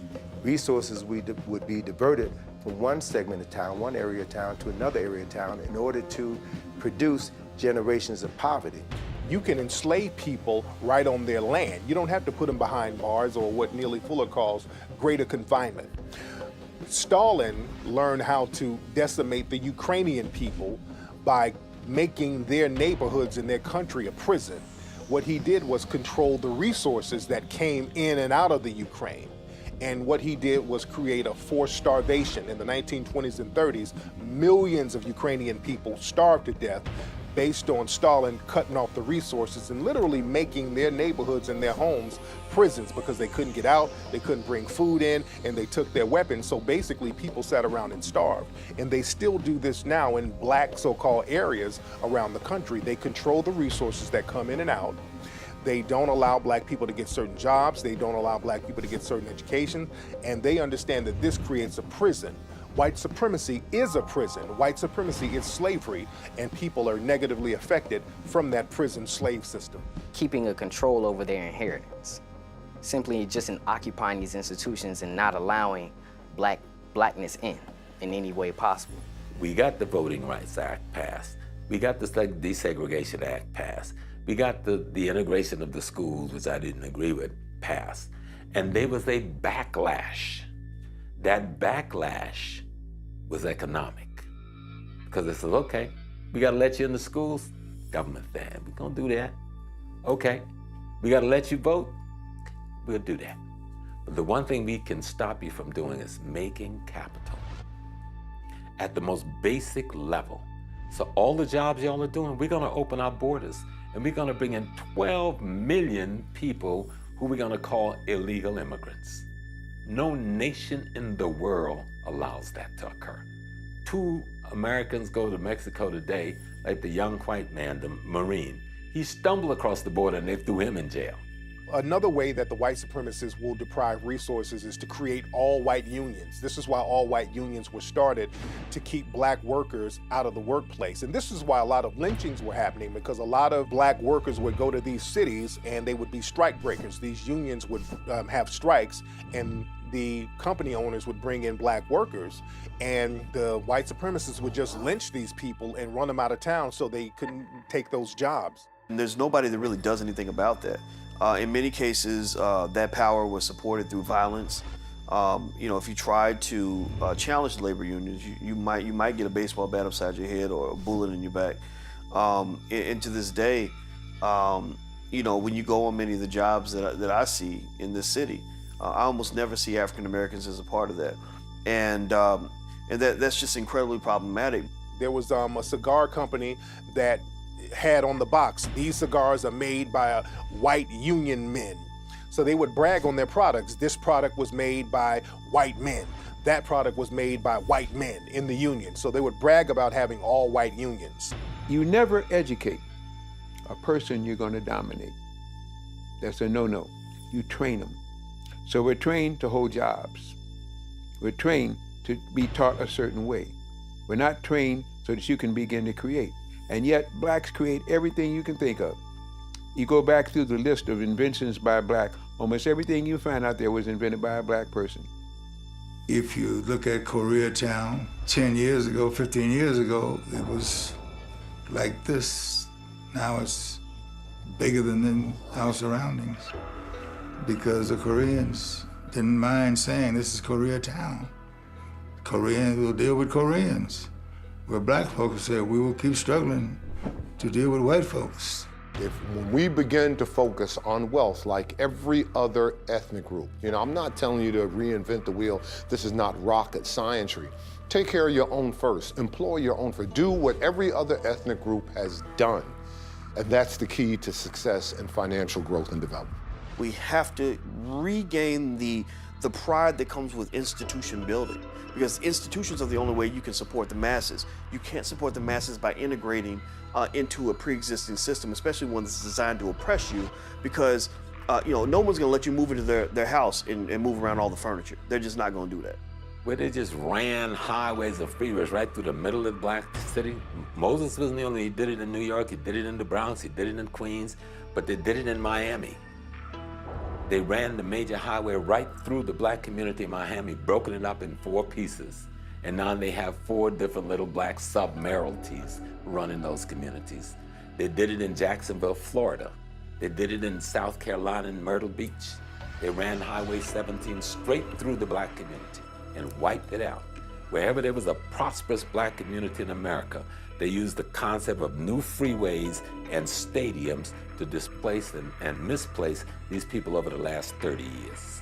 And then in the 1950s, when Dwight Eisenhower came up with this idea of developing a federal highway system, they decided to run all of these highways through the black community, dividing it in half, this highway, buying up all the property, not compensating the owners of those houses properly, and then running this highway system right through the black community. And in every instance, you had these cars, trucks, driving through this highway in the middle of the black community. So think about this, from the 50s and the 60s, they were driving vehicles filled with leaded gasoline. And so that lead now would create a cloud of lead poison. It would flow up out of that highway into the communities, into the house. So what we now begin to realize is that the high levels of lead poisoning within the black community was not due to lead paint. I don't know any child who eats lead paint. It was due to the lead fumes from the cars. That's why they began taking the lead out of automobiles, because it was not only affecting black folk, it was affecting other people within the community as well. So when we began to look at targeted extermination. Public assistance should be a stepping stone. And I do understand that there are so many members of our society who are in need of help and should get help. But when you get help in the way in which they're giving us help, they then can control you. Like, for instance, now they're passing laws where if you receive public assistance, you can't use it to go to the movies. There are certain foods that you cannot buy. You can't buy lobster, you can't eat out. They're saying if we're going to give you money, this is what we're going to do. So they control and they contain you. People don't like to give the streets their credit, but the people who've been successful, that's what they love to tell you about. So I'm from the South.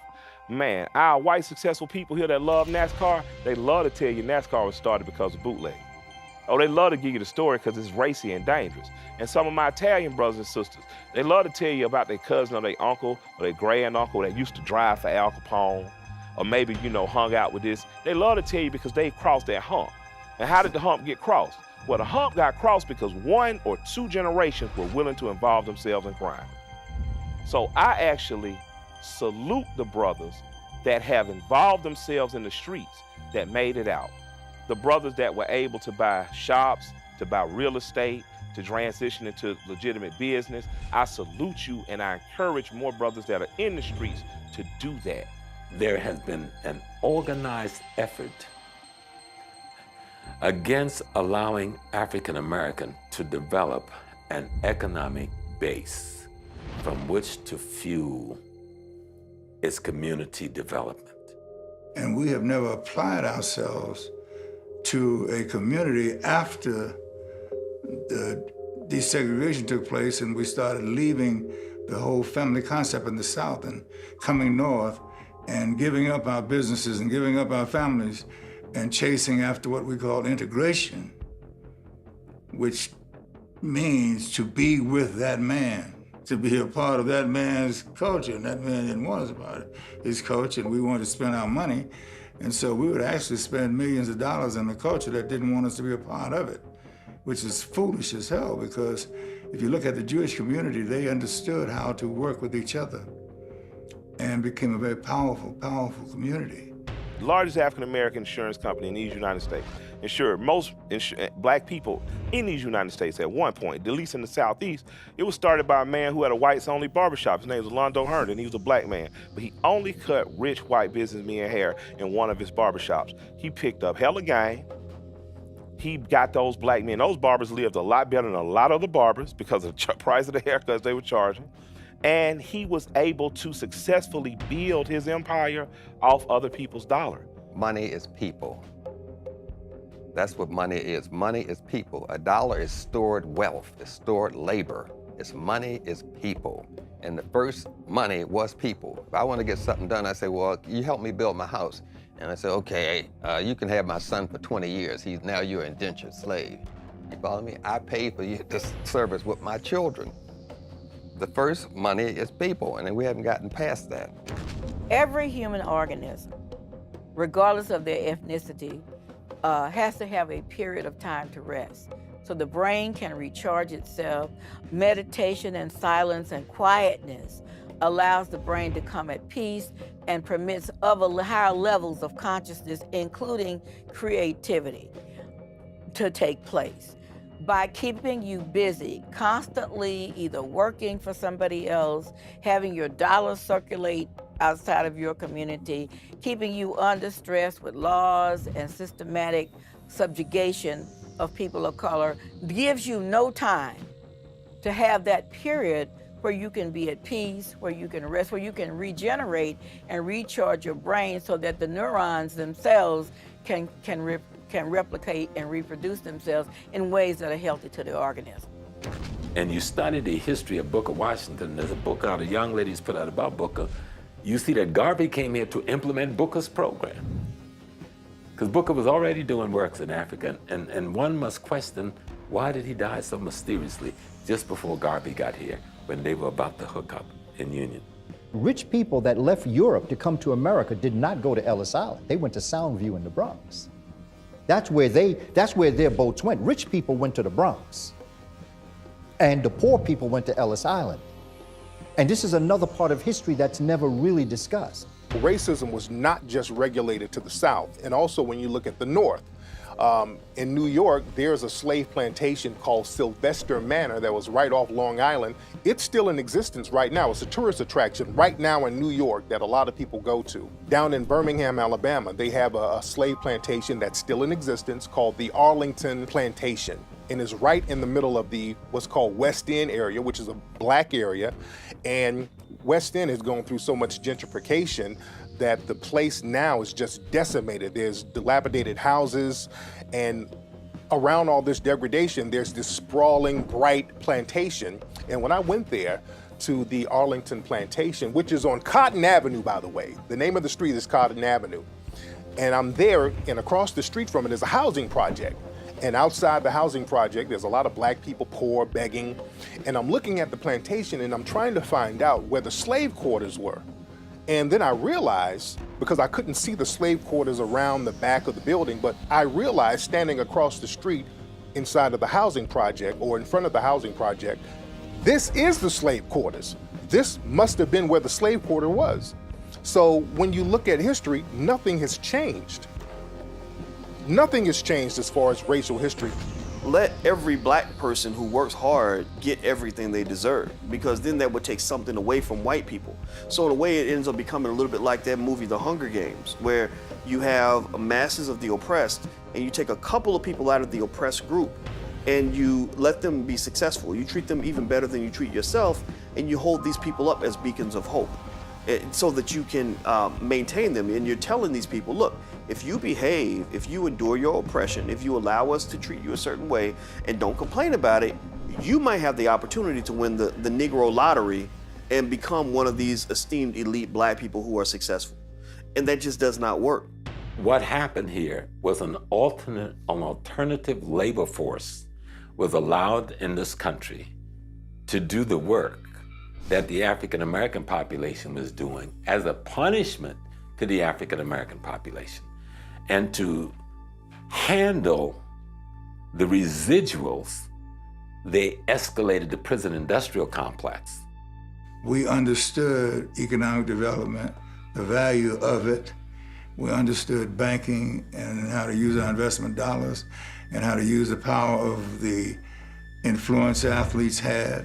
And the athletes and entertainers and MBAs came together in the Black Economic Union to create business opportunities for young, black entrepreneurs.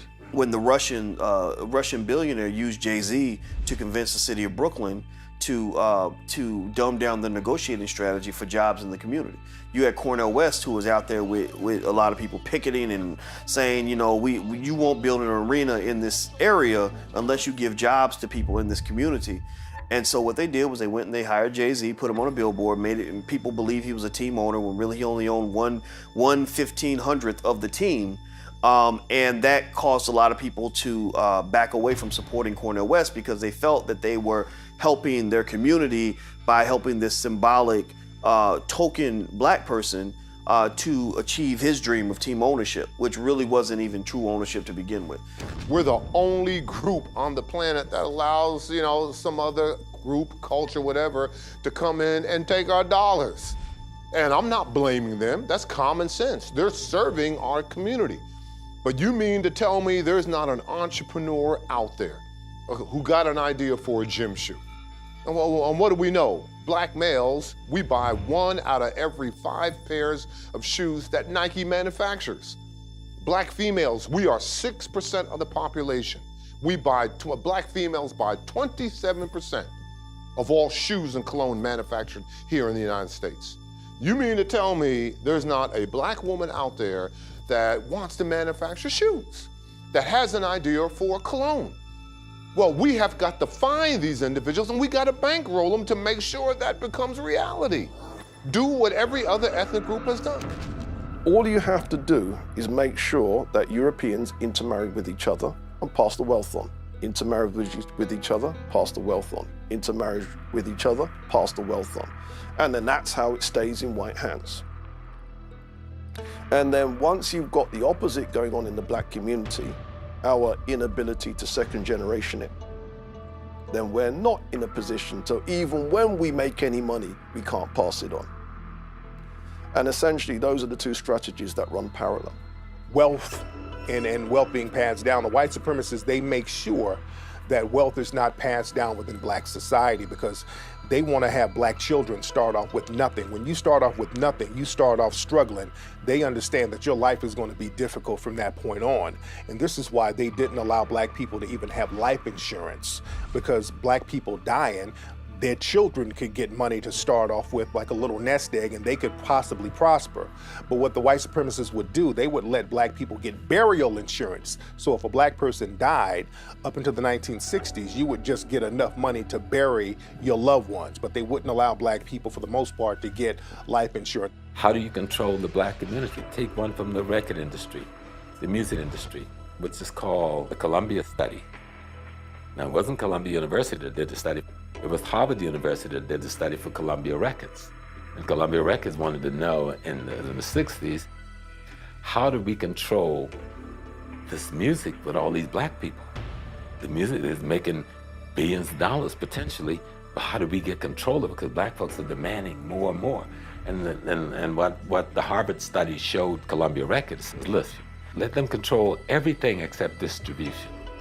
You can give them the labels, they can control the catalog, but you stay in control of distribution, and thus you control the economics of the record industry.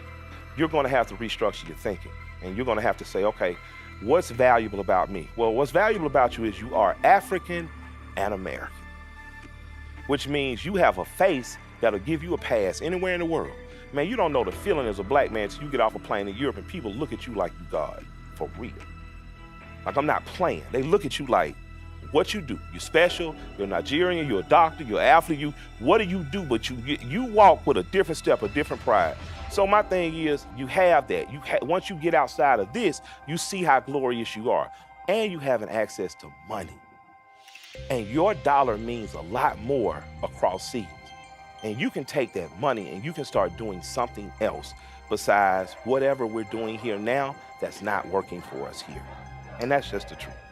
You know, you look at Steve Jobs, you look at Bill Gates, you look at the 6 black billionaires, you look at Kathy Hughes, you look at Bob Johnson and BET, you look at Dave Stewart, Worldwide Telecom. They all use the same pattern. Number one, what is it that you love to do? What do you have a passion for? What can you throw your whole heart and soul into? Question number two, you know, what would you do for free? If no one gave you financial reward for your efforts, if no one gave you financial remuneration for your efforts, what would you do because of the sheer love, you know, of doing it? Never do it for the money. If you do it for the money, you're going to fail. I mean, the greatest competitive advantage in the world is the passionate, committed mind. The passionate, committed mind cannot be defeated.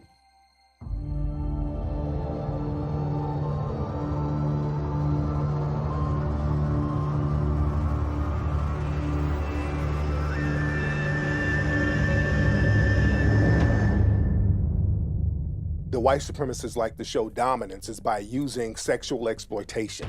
People who are dominated socially can be dominated sexually. Sex is a way in which you show your domination. It's like a male dog gets on another male dog and humps on him. He's not after the sex, he's showing he dominates. I'm in control. If you have a system in place to guarantee your very survival, you will use any means at your disposal. So sex then becomes a tool. This whole idea of creating a mulatto caste is designed to create a buffer between the whites and the blacks. You give more privileges to this mulatto caste. Even Chancellor Williams, in his book, he was claiming that due to a biracial population which came about from Greek mixing with the indigenous African population there, it rose up another army which fought against their African mothers and fathers. In Africa, when the Europeans came in, the Portuguese would mate with the Africans, and their offspring would be called Lancados. And the Lancados were the offspring of African and Europeans. And what happened was the Lancados, the mixed offspring of the Europeans and the Africans, they became slave traders themselves because, again, a lot of biracial children would take on the ideology of the father. So whenever you see people talk about, well, Africans sold other Africans, this is really who they're talking about. When the Inquisition came, many of the Jews left Portugal and went to West Africa. This is during the period of the 1500s. And they became the people who were running the slave trade. Some were Christians, some were Jews, many were Jews. And what they would do was marry African women, usually from a chieftaincy family or somebody where they can get in good. And they would use the offspring of these marriages to be the middlemen in the slave trade. That went on all over West Africa. It was the mulattoes who did Haiti as much, if not more harm than the French. Because there's this thing about, white supremacy is a very infectious disease. And when you buy into the lie that white or light skin is superior to black or dark skin, then we'll find instances where a mixed race black would be more vicious than a white person, because they have to prove to the white person that I'm on your side, I'm okay. Mulattoes have always been used. The French were good at that, setting it up in Trinidad. They had the different staircases of mulattoes and octoroons, octagons. They had different classifications of mulattoes. And they give the mulattoes the power over the darker skinned ones. And then on top of the mulattoes were the white people. It's another way of buffering yourself from the attack. So when black people get angry, they got to go through to beat the mulattoes to get to the white people. So that was actually a buffer zone in the manipulation and controlling the people. You had a ship full of African men, women, and children who were at the mercy of the captain and all the sailors on that crew. And those men could have sex with anybody they wanted to. The women, the children, and the men. You had to see 3 months tied down with these white men. There ain't no women there for the most part. When they start bringing women, they weren't even bringing women. They were bringing girls between the ages of 6 and 15 and raping them all. But they also were raping the men. Same things was happening on the plantation to demasculinize the black man. Control the slave population is to rape a father in front of his sons, or to take the biggest, baddest black man on the plantation and do something horrible to him to completely humiliate and emasculate him so that people won't respect him anymore. And that still happens to this day. In the Caribbean, they had seasoning plantations, which were plantations used to break the slaves. And one plantation or one place that had a lot of seasoning plantations was Jamaica. And people have to wonder, what were they doing on these seasoning plantations that was worse than what was happening on the regular plantations?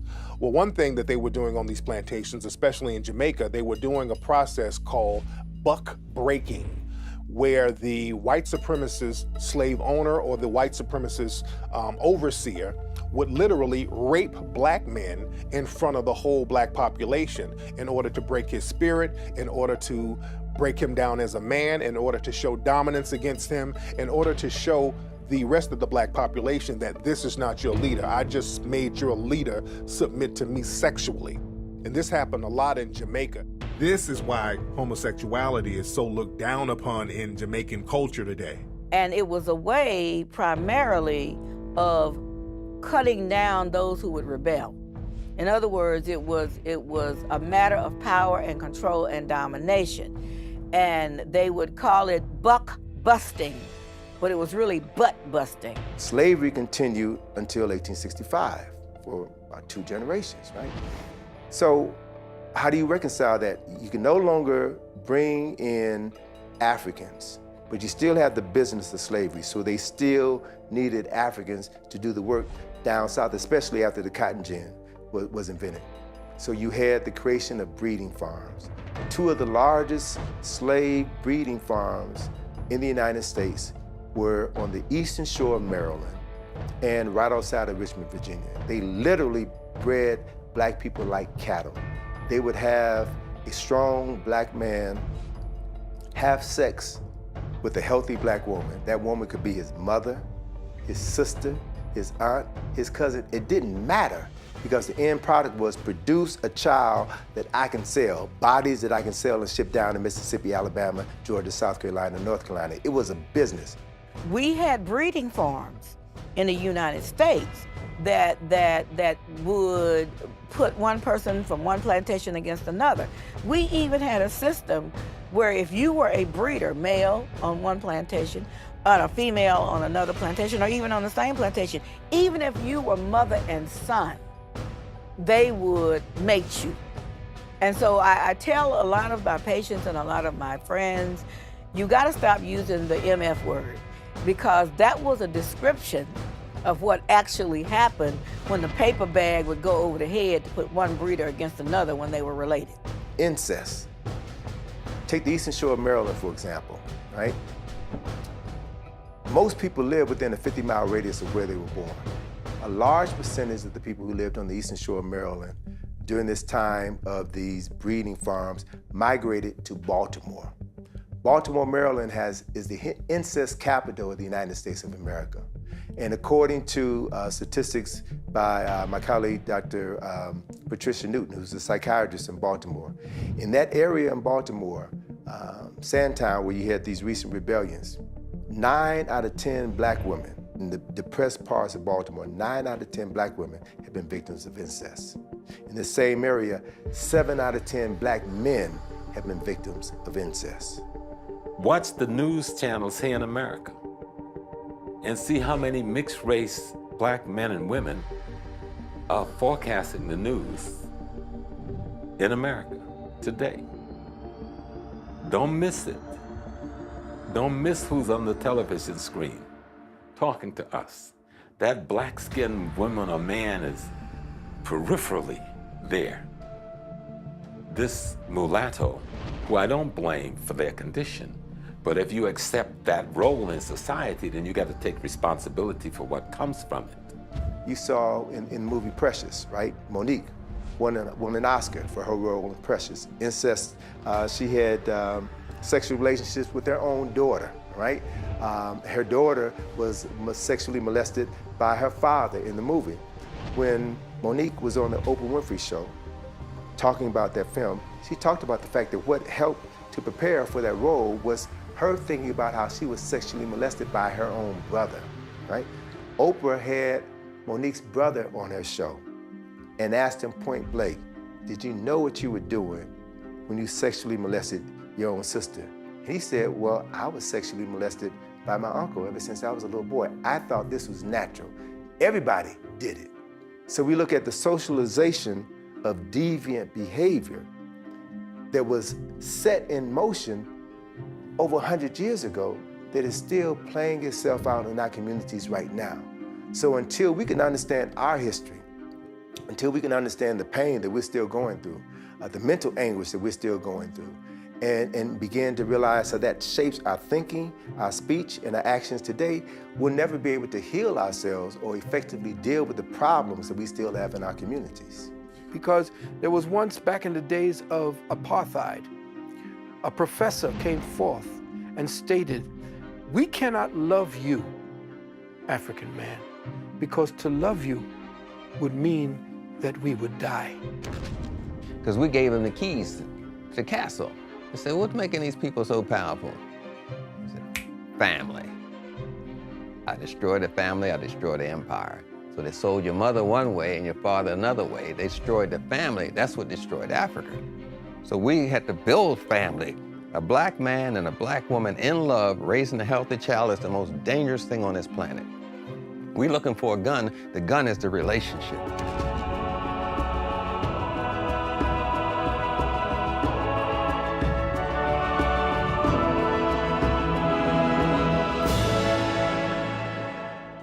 Some of the ways that black people can empower themselves, some of the solutions. One solution is what I call the CMB mentality. The C is basically you got to get a code of conduct, a way you think, a way you do business, a way you interact with other melanoid people. So we have to, first of all, condition our youth and insulate them with knowing who they are, not what someone else has described them to be. We have to not permit everything and everybody to come in and define us. You know, we take on the definitions of others. And unfortunately, those definitions were never designed to make us be empowered. Dr. John Henry Clark used to say, you never expect powerful people to teach powerless people how to gain power. Oh, yes, you do need to vote locally because you need the type of characters that you know in office. You need to have somebody on the city council you can yell at when you go to church with their mama. And the only way that's gonna happen on the zoning board. Okay, you got a business you wanna open. Man, you can have your homeboy run for office, get on the zoning board. You can do that. But you got to understand politics locally. You got to go to your PTA meetings. You got to go to your neighborhood association meetings. You got to go to the city council meetings. You got to get out in your community again. Estrange yourself from the Republican and the Democratic parties. Create your own. The Democrats and the Republicans are two fangs on the same snake. First, you can't learn all these things in the public school system, and that includes college. You have to learn on your own outside of the system. You have to do your self-education, your self-evaluation, which means you're gonna be lonely, because nobody likes a smart Negro. I mean, if you're trying to be intelligent, talk about your history and be more aware, you're gonna turn a lot of black people off. The loneliness will drive you back into getting a hair relaxer, you know? The loneliness of being intelligent. One of the challenges that black people have had is that our very psyche has been fractured through slavery, colonization, segregation, discrimination, Jim Crow. No people on the planet have gone through what we have gone through. So we've got to recognize that as a fundamental reality. That still shapes and drives our consciousness. So we are dysfunctional people. You know, we have been programmed to be dysfunctional. So it's going to take a special type of concentration of thought and energy in order to prepare our psyches. So in that context, we also can see very clearly that no people on this planet have gone through what we've gone through and progressed to the extent that we've progressed. So that to me is an indicator that there's something in us. There's a presence, there's a power, there's a spirit, there's a force, whatever you want to call it, that's in us that has protected us to some extent. Despite all the negativity that we've gone through, something has protected us and allowed us to make something out of nothing and rise to the top despite all the opposition in our way. Know who you are, know the people you come from, and be clear about where you're going. And make sure that you leave something behind that's worth remembering. We have to start to look at education. We have to begin to educate our own children. You know, people say, can white people teach black children? Yes, they can. I've known many good European math teachers, good science teachers. My problem is that they should not teach children. My challenge is we should be teaching them. That's my situation, and that's why I've taken full responsibility as it relates to the work that I do, to educate our community and to educate our people, and specifically our children. If we don't do it, if we don't love and support and empower ourselves, then nobody will. Stop waiting for white people to give you permission to love yourself. There's nothing wrong with black love, even though they somehow flip that into white hatred, which we know that it's not. So, I think that establishing that awareness, putting it into action, liberating yourself economically and educationally, and then liberating others. Those are the steps we need to take, but we have to realize it's going to be a long-term process. Examine yourself and apply yourself. Whatever the available tools, use them and maximize them. And set a plan of success based upon the fact that you will never give up or give in. And then look for others like yourself to share that particular dream, that particular attitude. To gain control of the education of our children. By telling those people who are in our community, if you're gonna come with your racist attitude, you come with your racist books, you come with your anti-black that says you're not gonna teach my children their history, then I want you out of my community tomorrow. I'm gonna close the schools down. It's better that the schools are closed down than to create more cripple for the prison industrial complex. But at the end of the day, you have to be responsible for your own education. Find out who you are. Find out what you were put here for. See the world, mentor a child, engage in the type of connections with people that give you aha moments so that you know what you've been put here to do. And then go and develop that skill. Buy whatever cheap houses or land you can, refurbish those, rent them out, live there if you can. Start directing African-American children to trade schools and computer trades in particular, but trade. Steer our children away from college into the trades. The M means that we have to militarize our mindset. The white supremacists are taught this mindset or this mentality through the Rambo movies. When you look at the Rambo movies, it's about the Sylvester Stallone character being dropped off with limited weaponry.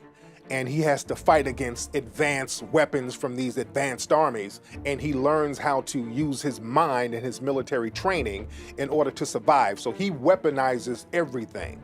So this is something that's taught to the white supremacists, but we think that we gotta have tanks and rocket launchers and all that stuff. And you don't need all that. Your mind is the military, your mind is the weapon, and you need to use your mind to protect yourself. Right after slavery, of course, we had, you know, the jump start to Black Wall Street. Now, we were fresh out of slavery. We still had the skills to toil the ground and to grow what we need, and that very well helped. That was a basic skill towards nation building. However, I'll say one grave mistake that we made was that we did not erect a military structure alongside that civilization. Security, to defend ourselves. Remember I talked about the economy? Well, we had economy in Tulsa, but what happened to that? We need to be able to defend that. We need to have our young generations of young African-American men and women be able to defend the nation that they live in. And we need to have that strong concept, whether it is the Fruit of Islam's concept, whether it is the Moorish Science Temple concept, whether it is the Black Panther concept, whatever it is, we have to defend by any means necessary our people, our children, our nation.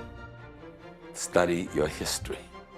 Act like any other thing in nature acts. Something tries to kill you, kill it first. That's the law of nature. To sit down and be killed and be abused and mutilized, then to have the killer giving you a religion to rationalize this as normal is total insanity. The military is a way of thinking. That's why I mentioned misdirection and deception.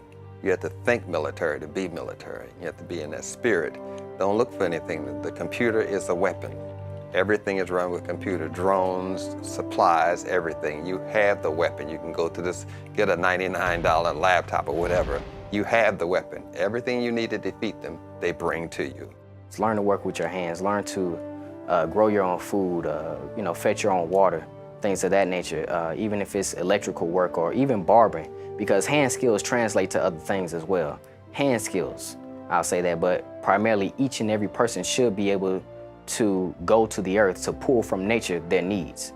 What you can do right now is to realize who you are, to know that you are descendants of geniuses, not just kings and queens. Yeah, less than 1/10 of 1% of our population was kings and queens. The mass majority of Africans were scientists, were doctors, were engineers, were architects, were laborers, were teachers, were engineers, were thinkers. That's the vast majority of our population. And that is in your DNA.